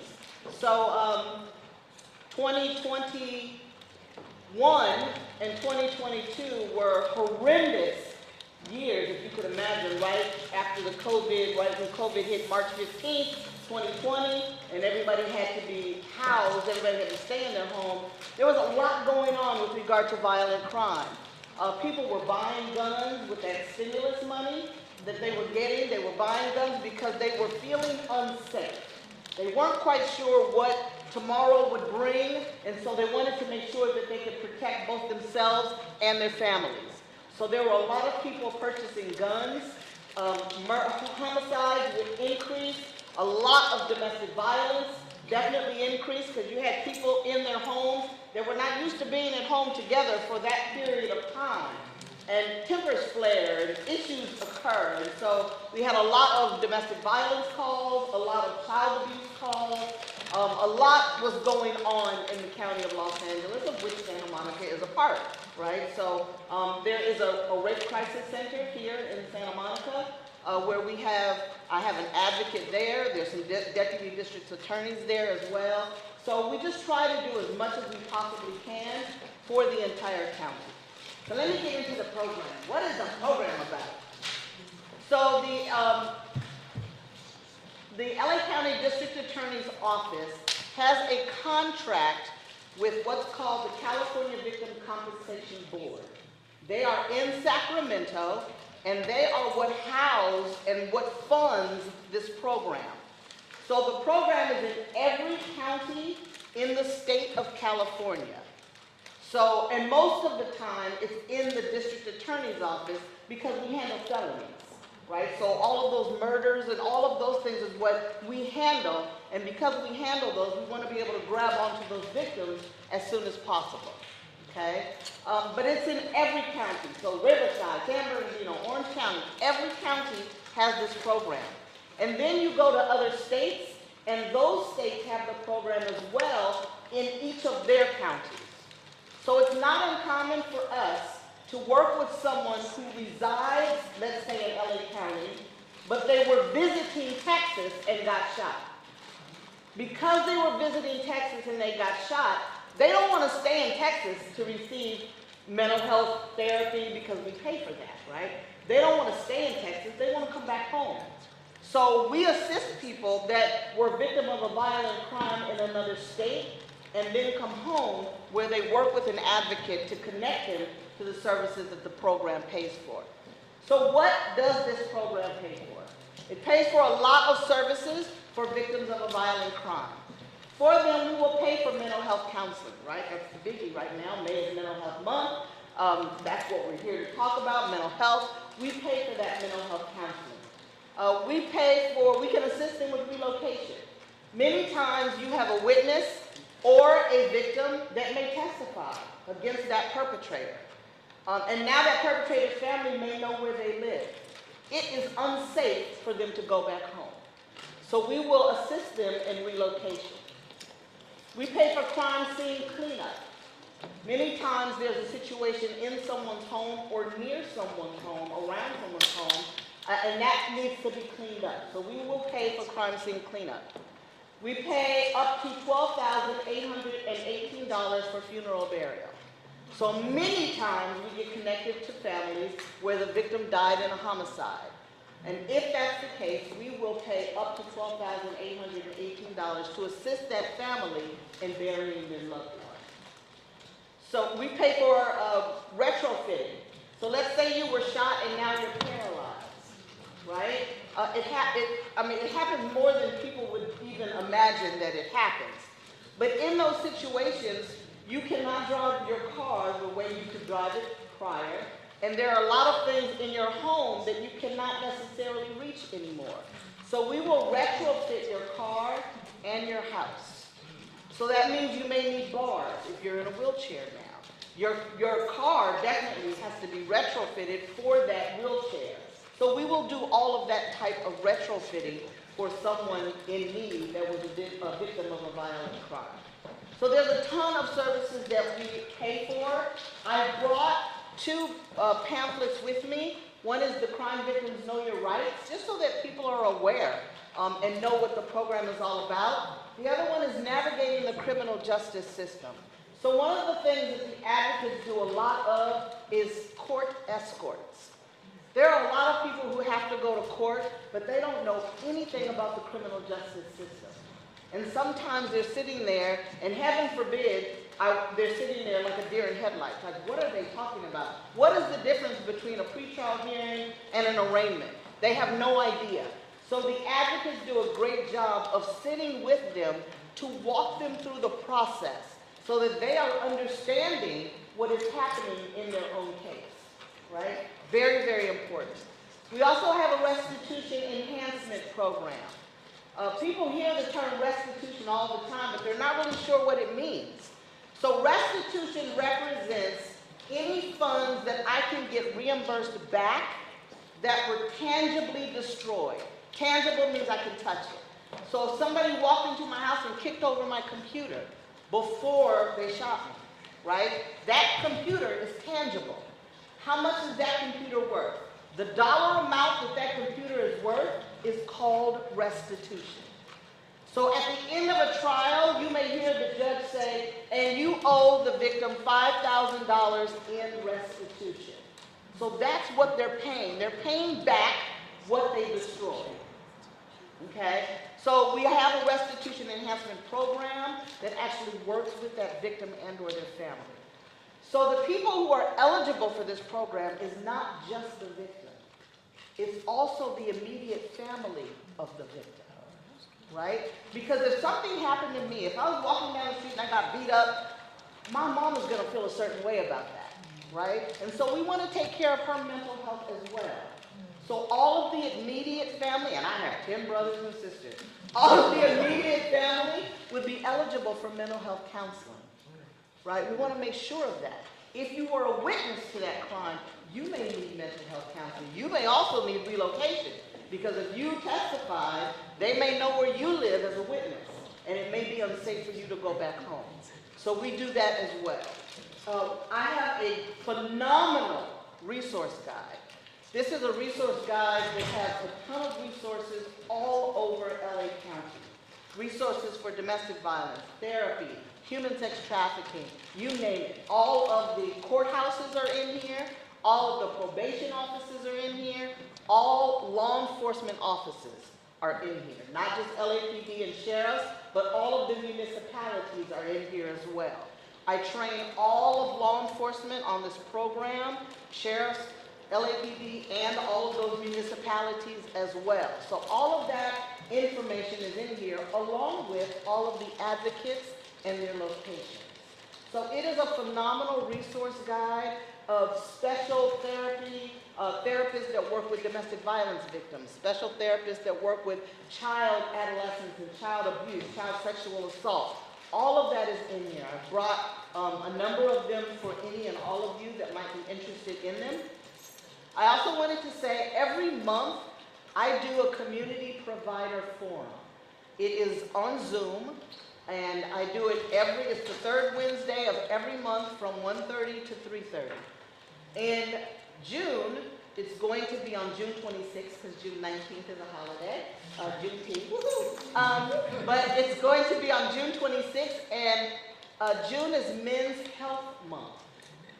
So separate from May being Mental Health Month, June is Men's Health Month. And I'm going to have a panel of 5 men to talk about how trauma affects men. So I will definitely leave my cards here as well, because the whole men topic is a big topic. Men don't ordinarily come forward. And so we have some panelists that are survivors, some panelists that are also therapists, that will be able to talk about that subject. So I think it will be a really good panel discussion. So I'll definitely leave my cards. If you're interested, you're more than welcome to join the Community Provider Forum and listen in. I do it every month with a different topic. We just had Child Awareness Month, which is May. It's also Child Awareness Month. So we had a panel on how trauma affects children. So I change the subject every month because there's so much going on. There's a million topics in which we can discuss. I think I talked about everything. You have 7 years from the date of the incident to apply for victims of crime. So know that just because something happened and you didn't necessarily touch base with someone right away, you have 7 years from the date of that incident. If you are a child and you are a victim of child abuse, you actually have until your 28th birthday to apply. And that's because what happens is I come across a lot of children that were victims, but their parents don't want to bring it forward because it was the provider of the family that may have been the perpetrator. And so now you have this child living in this home with their perpetrator for X number of years. That's why we want to give them 7 years. Remember the 7 years you have as an adult, 7 years from their 21st birthday. So they have until 28 to apply for services. So many times somebody will call me and go, you know what, I heard your presentation, I have a child, they're gonna be turning 18 in about 5 years, can they apply then? They are more than welcome to apply then. Okay, and so we want to try to meet people where they're at, which is extremely important. And why I am so boots on the ground, I'm probably going to my office once every 4 months, just because it's really important for me to be on the ground, touching base with law enforcement, with gang interventionists, with community, and just making sure that people are aware of the program, because like I said in the beginning, I hope you never need us, right? But it's really good to know that we are here. So that's my story, I'm sticking to it.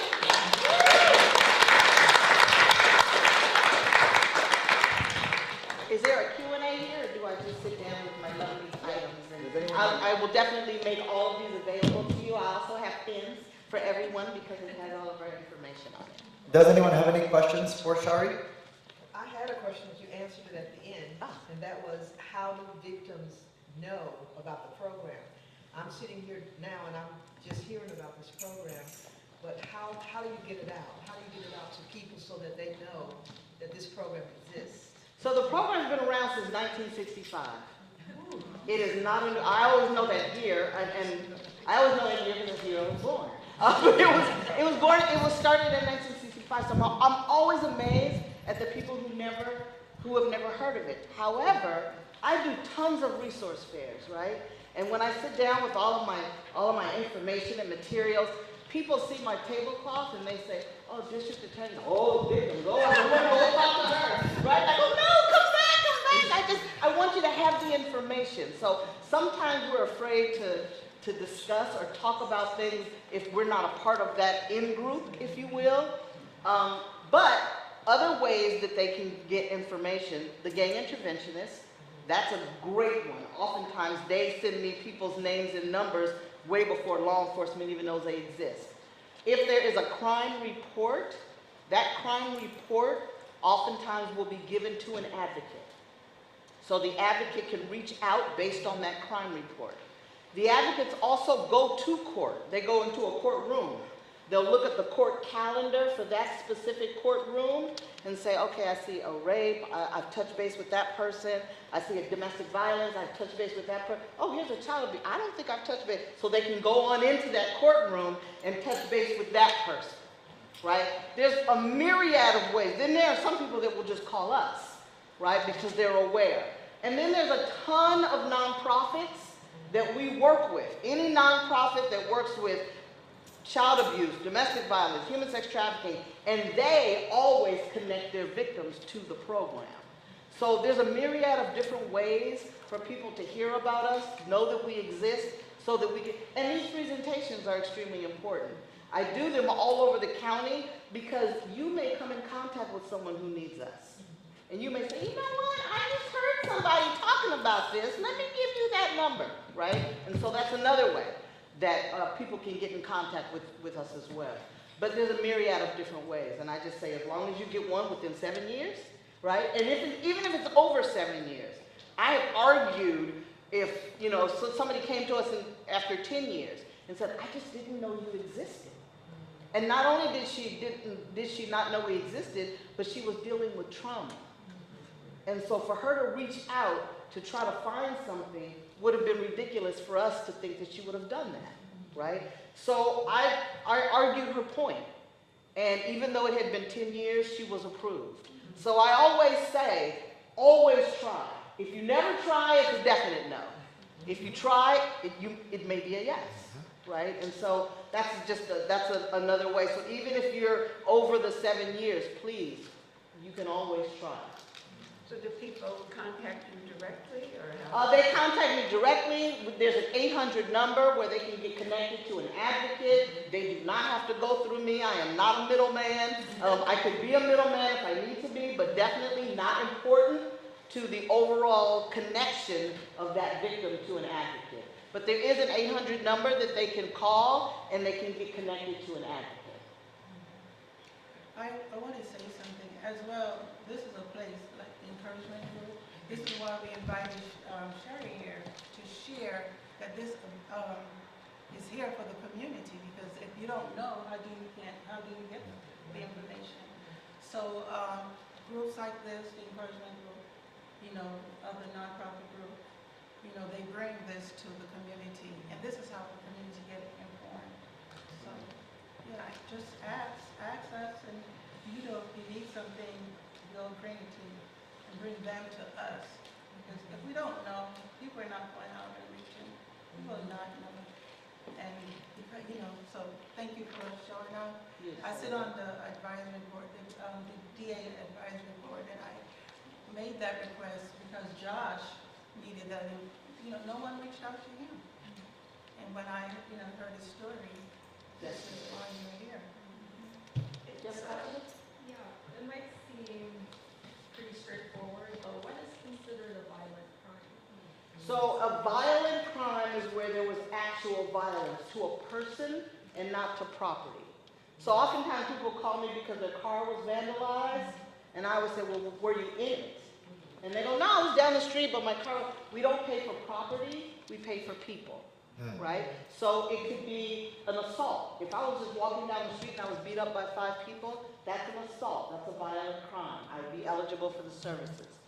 Domestic violence, human sex trafficking, stabbing, gunshot wound, homicide, kidnapping, anything like that, any type of terrorist situation like the Las Vegas situation, like the San Bernardino situation. There was a situation in Santa Clarita.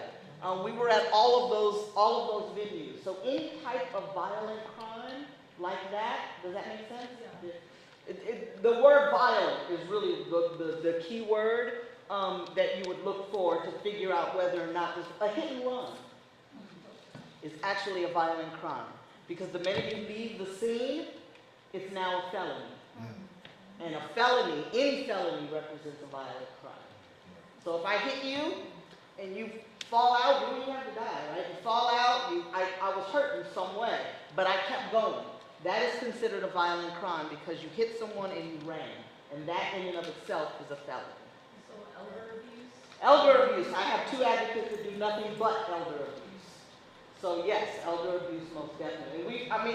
Please, if you guys don't do anything else, please talk to your elders. There's so many scams going on with the elderly.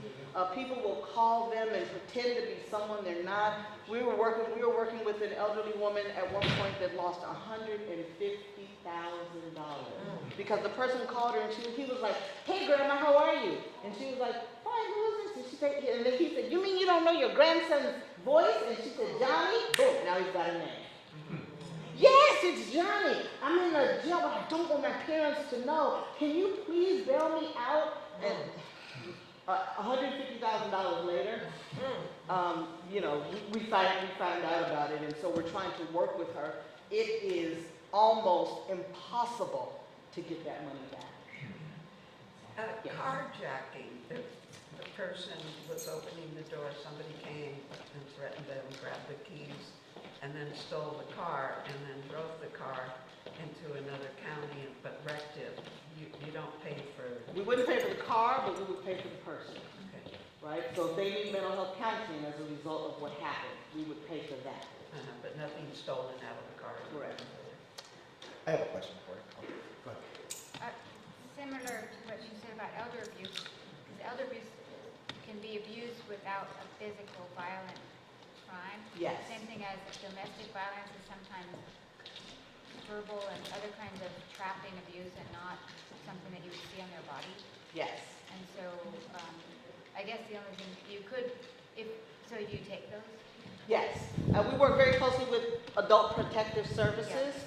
We work very closely with Child Protective Services, with DCFS. We work very closely with a lot of different agencies. If there's some level of documentation we can get, maybe a neighbor saw something, there's a lot of wiggle room that we can utilize to determine that. Just like domestic violence, a lot of domestic violence victims will not file a case because they're scared. But there's other things that we can look at. We can look at incident reports.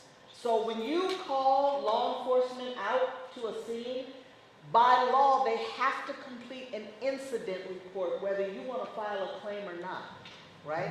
And so if I see that there's 5 incident reports for this one house, and they're all about domestic violence, that's enough for me to file a claim. Right? So or if they're already in a domestic violence shelter, that's enough for me to fill out the application for CalVCB. So I don't necessarily need a crime report. Crime reports are great to have because they make the situation a little faster, a little easier, but it's not mandatory to have one because we recognize that there are a lot of victims that do not feel comfortable filling out going and getting a crime report.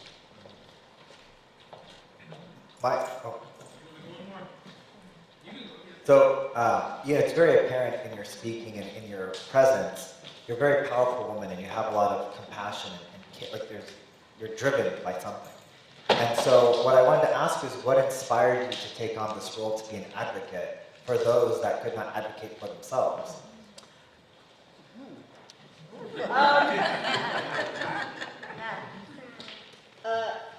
Like I said, my mother was a kindergarten teacher, and my whole life I watched her help other people, right? My whole life I watched her do that. And all of us did, all 11 of her children, not just me, we all watched her do that. And what's interesting is the roles that we have decided to play as we've gotten older, right? And so we all seem to do something where we help others. So I've always said that the weakest person is the person that I'm going to attach myself to, because I'm really interested in lifting them up, trying to figure out why they are weak, why they feel the way they feel, that not what happened, but what happened, how are you feeling, right? We've talked about that. Can you tell me about the situation? I don't want you to tell me about the situation.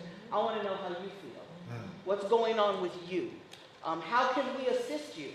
That's one of the questions that people very seldom ask. Oftentimes we think we know what people need, but we need to ask people what they need, right? Because we think they may need shelter, but maybe she's got a place for shelter. She just needs some shoes, right? And so, and people donate things to me all day long. So if you are ever in a situation where you're working with someone that needs a donation, you are more than welcome to reach out to me. I have a contract with Bumba, so I get socks every quarter. I have a contract with Baby to Baby, so I get diapers from them every quarter. And then people always donate furniture, clothing, anything to me. I only take very gently used or new stuff. I don't take anything that's soiled, messed up, because as a victim, I need for them to understand they are worth more than a soiled pair of pants, or it has to be gently used or brand new. So, yeah, I just think I just care about people. Everybody in this room, right? And so, I just think that hurt people. And if you're not hurt, then it is our job to help people. Thank you so much. So I will leave all of these items with Donna, and you are more than welcome to take what you need. Thank you so much for your time. Where's y'all want to put them? Oh, right here on the table that you signed in. What a beautiful presentation. Thank you so much. I think one of the things that I related with when you were speaking was trying. And a lot of times in life, there's so many opportunities in front of us. Sometimes we can't see them due to whatever mental blocks we may have or circumstances that we're in. But just trying, whether it's asking a question, if you need something done, if you want a silly example, you want to get a late fee waived. Well, they're not going to do that. Just ask. You don't know. Or you need a place to sleep, or you want to do that job, or you want to create something. Just like example, I wanted to MC, and I asked, and I created it. So don't be afraid to try, because it doesn't hurt, and it doesn't cost anything. So thank you very much for your presentation. What we have next, this is one of my favorite things to do as a person that believes in meditation. We have Raina Kirkland, who will be doing a mindfulness meditation with our closeout. And so without further ado, please welcome Raina.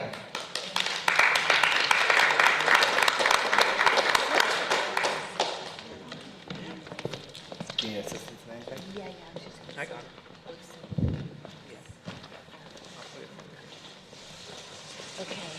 So, righty.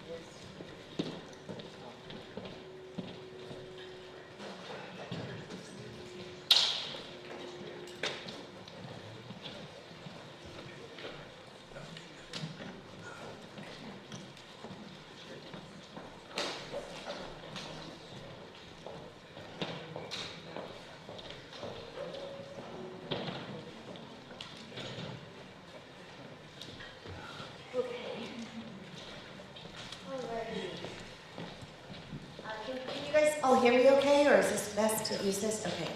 So, as mentioned earlier on the panel, my name is Raina Kirkland. I'm certified in yoga, meditation, nutrition, trying to provide wellness resources that are free and give people the opportunity to be well in the moment, resources to turn to so that if they can't get to that mental health provider or they can't get to that friend in the moment, they have these resources that they can turn to. These are things that have helped me tremendously in my personal life and still do, and they're also things that I've been able to facilitate for others and have seen the benefits of it. So for the purpose of today and the meditation, I'm actually first of all going to ask everybody to stand up because we've been sitting for a long time. And we're just going to do a quick exercise that I like to do with kids, actually. But it's also great for adults, and it's just to get the wigglies out. So let's get the wigglies out of the right leg. Watch your balance there. Good. Get the wigglies out of your left leg. Good. Get the wigglies out of your right arm. Get the wigglies out of your left arm. Get the wigglies out of your head. Get the wigglies out of your body, and if you have room, just shake it all about. Good. Good. And get all the wigglies out of your body. Great. Now that your blood's circulating, you can sit back down. And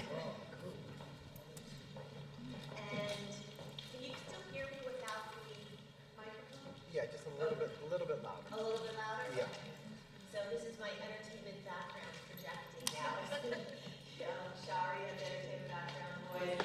So we are just going to place our hands on our knees.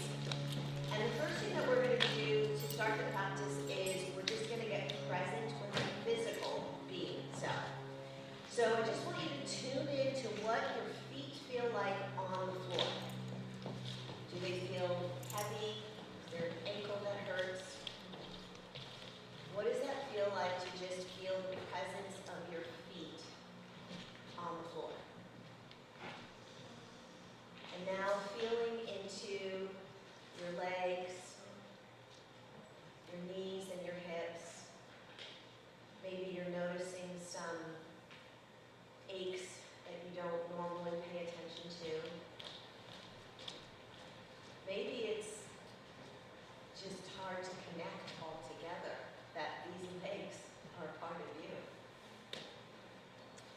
And through your hands, through every finger, through your arms, up through your shoulders, maybe you're feeling some tension in your shoulders. Take a big inhale and exhale wherever you're feeling tension throughout your body. Through your lower back and up through your spine, through every vertebrae, imagining a beautiful bright light coming into the top of your neck and base of your head, and all around your ears and your jaws. Maybe you're feeling some tension in your jaw. Becoming aware of that space behind your eyes. And feeling even into your belly. Maybe you're holding some tension in your stomach.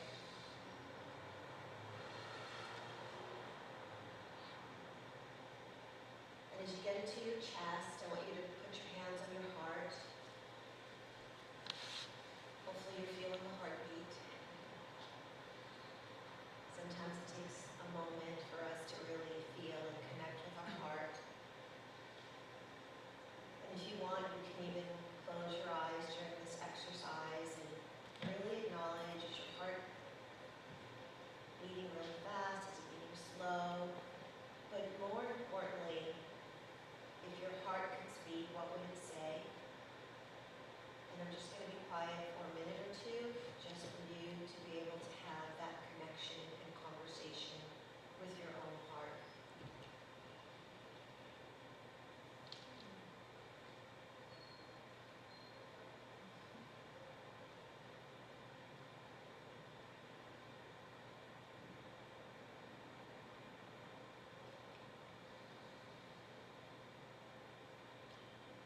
show that in our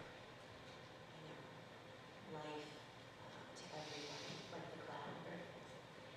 And so when we get still and we get present, that's when those feelings can naturally come up in what you talked about earlier, a safe place, a safe space. Thank you so much. Thank you.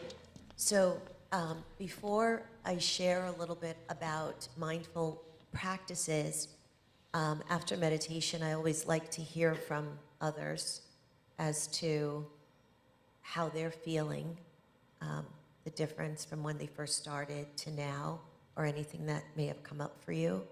Is there anything anyone would like to share? Everybody's very subdued. Relaxed. It's good. Yes.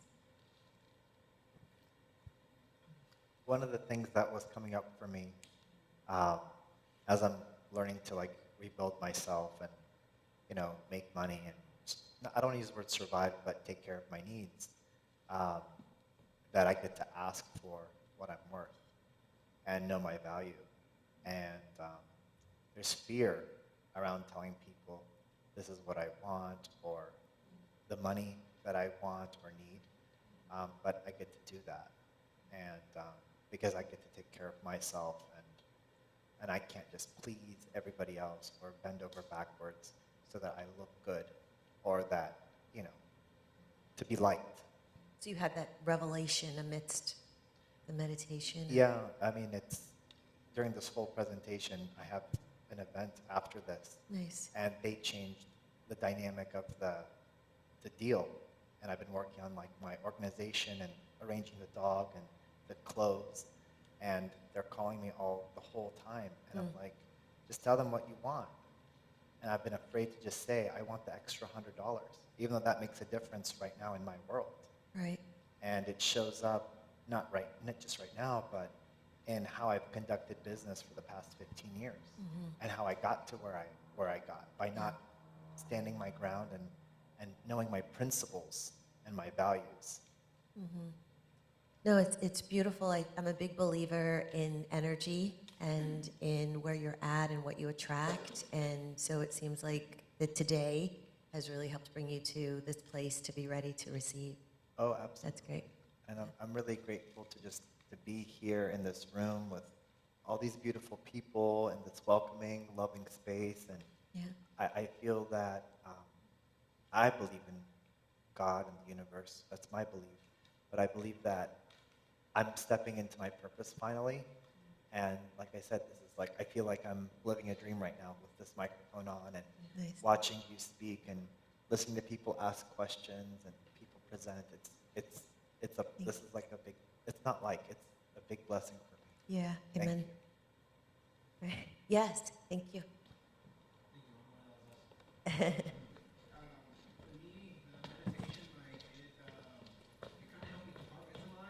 Compartmentalize? Thank you. Sorry about that. Voice is twisted. Yeah, it just helped me compartmentalize. And then it was interesting when you said plant your feet. It was interesting. My feet felt heavy. Like my feet felt kind of heavy. I don't know if nobody experienced that, but yeah, my feet felt a little heavy. But it was like to be able to compartmentalize the certain traumas that I've experienced or other tasks that I have to do or just everything. It helped kind of center me, if that makes sense. Yeah, so it just gave me some focus to focus on what I'm doing in my breath and how my body is functioning. So thank you. Beautiful. That's the whole point. Because also, you know, we do hold trauma in the body. So it's important. That's why I think, you know, like I said, sometimes I tear up after meditation because even though we're not conscious of it, our subconscious mind is always aware of it. So meditation brings us into that conscious place. And we can't heal it if we're not going to give it attention. So thank you. You're like, I can tell you're like breathing better. Oh, yes.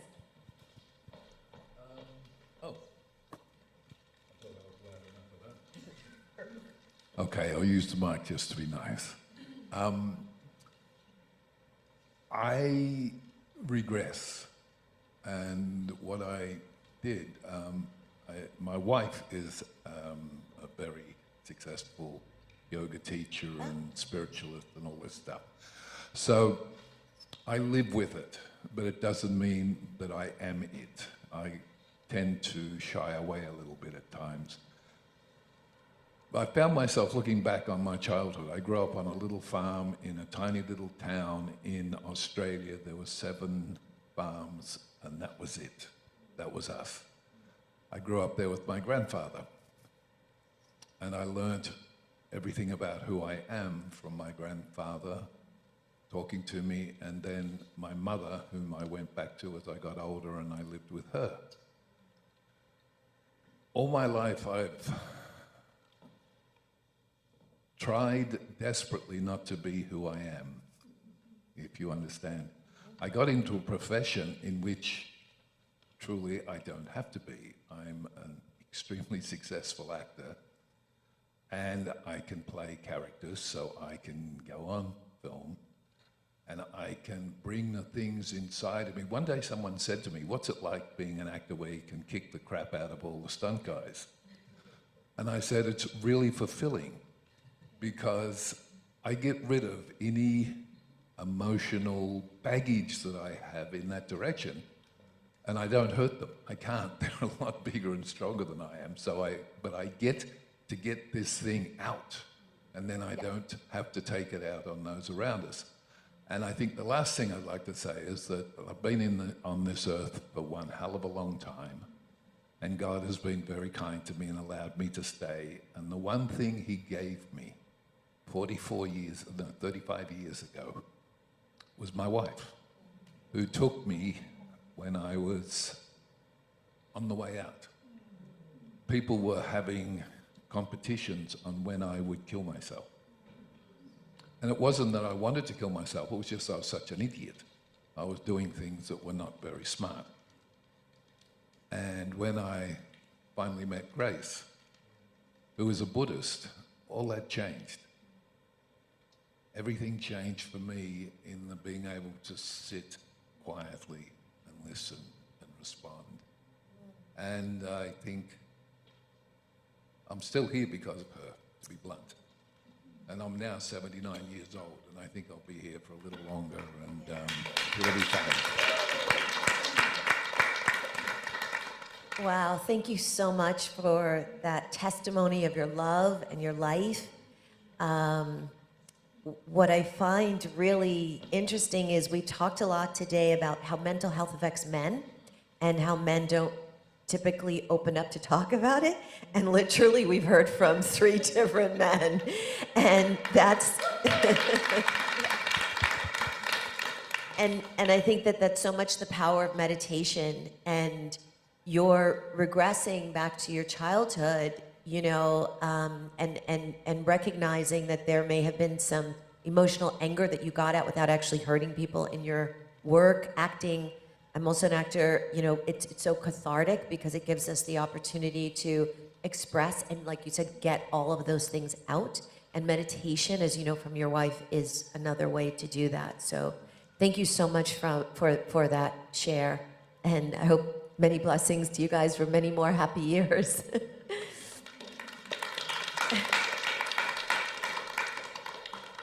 So let's see, before I wrap up here today, because I'm sure Donna will probably want to come back up and close out the day for us, I just wanted to have a brief discussion about mindfulness practices and the way that we can integrate them into our daily lives.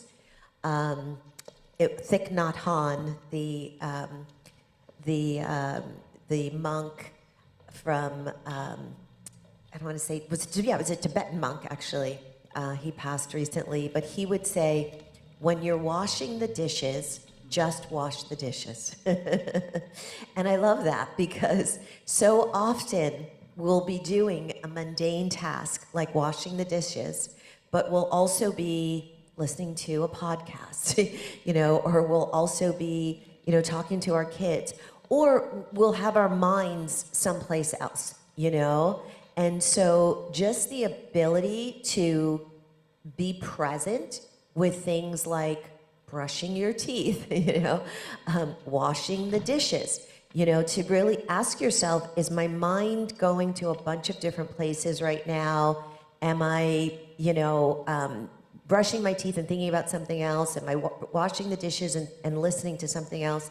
You know, those are ways that you can begin to think about how to be present and how to be mindful.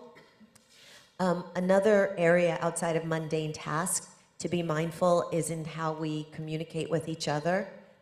Someone spoke earlier, I think it was Carolyn, who talked about looking a homeless person in the eye. And I think it's important, you know, to make eye contact with everyone. There's a theologian, German monk, who said, every creature is a word of God. And so when you pay attention to someone's presence in the space, you are honoring them as a fellow creature of God, even if that person is homeless, you know? And that's an act of mindfulness that we can begin to put in how we interact with each other. We've also talked a lot today about listening, and I think listening isn't just hearing with our ears, it's also listening from our heart and from our soul. Sometimes there's a lot a person can say to you just in their eyes that they can't get out in words. So to really be that kind of active, emphatic, intuitive, present listener can make all the difference in the world, and it's an act of mindfulness. And then lastly, I would talk about being mindful in our eating because, you know, old school and for those of us who are over 50, remember the days when we would just sit around the table and actually eat with our families. And that was a mindful practice to be connected with family members while you are sitting there eating and you're actually taking the time to chew the food and experience the entire digestive process and to allow the experience to really have value to it, as opposed to just, you know, rushing something down your throat in your car alone in the moment, and you're not really having that mindful eating experience. So those are just a few examples as to how to be mindful. And by the way, I notice a couple of people in the audience whose eyes are closed and they're not fully asleep, but they're a little bit here and there. And just know that I take that as a compliment. People tell me that my voice has that effect. I think that's why I'm like good at being a yoga teacher, meditation. I remember teaching yoga for the city of Santa Monica Parks and Recs years ago. And after Savasana, everybody was like passed out asleep. And I would have to like wake people up to leave. And they were like, could you just make an audio tape of your voice so that I can go to sleep at night? But at least they stayed awake during the class. Anyway, thank you so much for the time, and I hope that it was beneficial and helpful to all of you. Thank you so much, Reina. Thank you. So, 1 second. Oh.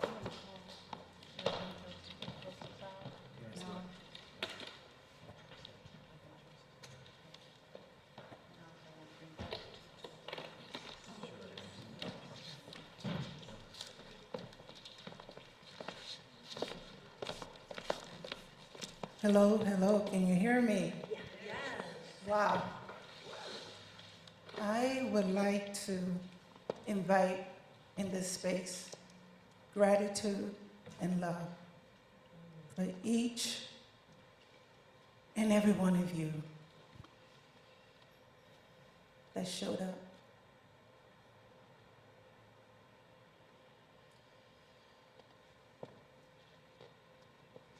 For being a yes, for creating a possibility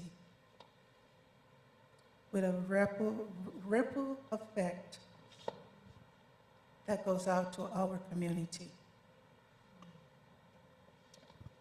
Special thanks to the church in Ocean Park for opening up the doors to allow us, the encouragement group, to do this. Before the pandemic, we were here. Thank you, Reverend Janet. Thank you to the program committee, the team. Thank you, Joseph, Bonnie.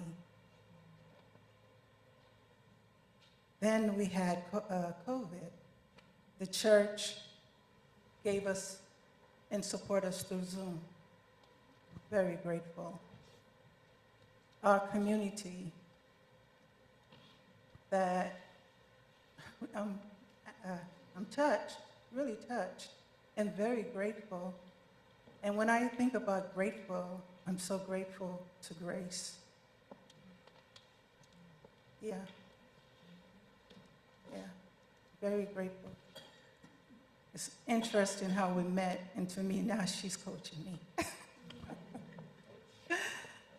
And I'm so grateful to Barbara,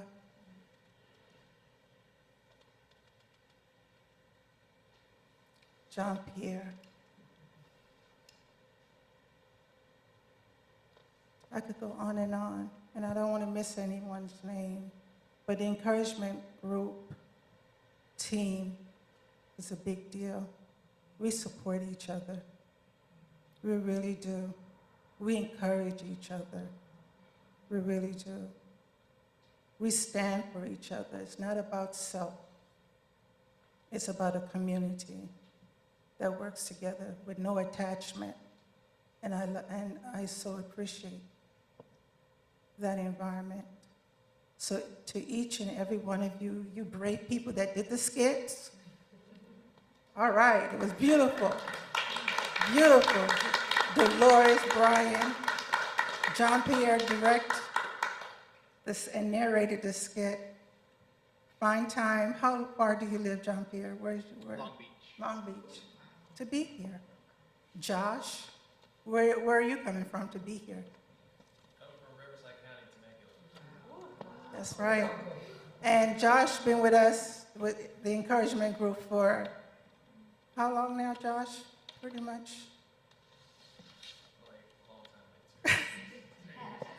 Yeah, and so I'm very grateful for Josh to show up. And it's not about me, it's about us, the encouragement group. Thank you so much, Amy. Thank you for what you have done. I haven't forgotten you, because you're my best friend. I so appreciate each and every one of you. And Reverend Joseph, thank you so much. Raina, thank you. Really do. So I just want to say thanks to each and every one of you and Anwar and, you know, for creating this space. Yeah. So thank you. God bless you. And Reverend Joseph, can you close us out, please? And thank you, Donna.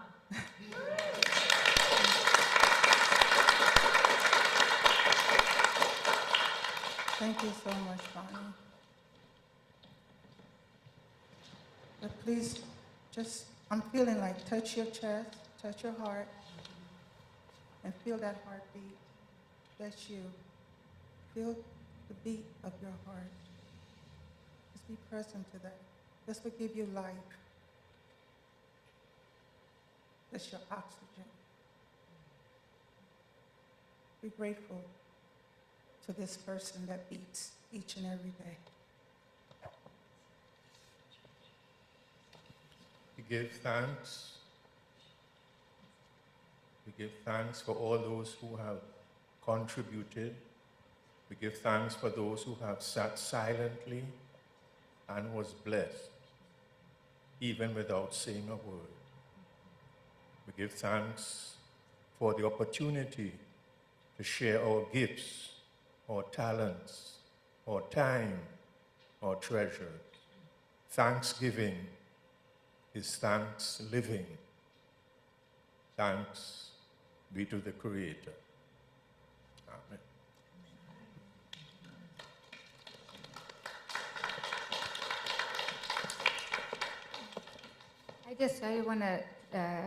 I was asked to close us out into a circle. We gather in a circle and you can hold hands or elbows, whatever you feel comfortable with. And while you're quietly getting in a circle, I want to give my thanks to Donna, we already have, but Donna Brown came to me one day and asked me if we had a group that supported people who have lost loved ones to gun violence or any other way. And when I said, no, would you like to create one? She said yes. And that's, and then she created a team. And this is, it's unbelievable to me how you contacted all of these amazing people every time. I don't know where you all came from, but Donna brought it together. It's amazing. You're all, it's amazing to me. And I would like you to just look around the room. There was a poet named Franci, who was a big part of this poet community and in this area, and also the church in Ocean Park. And she taught us this song. So it's a call and response. So I'll say something, then you say it back. Love, love, love is, love is, love is all, love is all, love is all around, love is all around, love is all around us. Look around. Love is all around us. Look around. Love, love, love is, love is all, love is all, love is all around us. Look around. And we are carrying on with one another, so we always end our gatherings by raising our hand and saying together, carry on, because we are going to carry on, correct? Yes. Okay, so let's lift our hands together. 1, 2, 3. Carry on! Thank you all.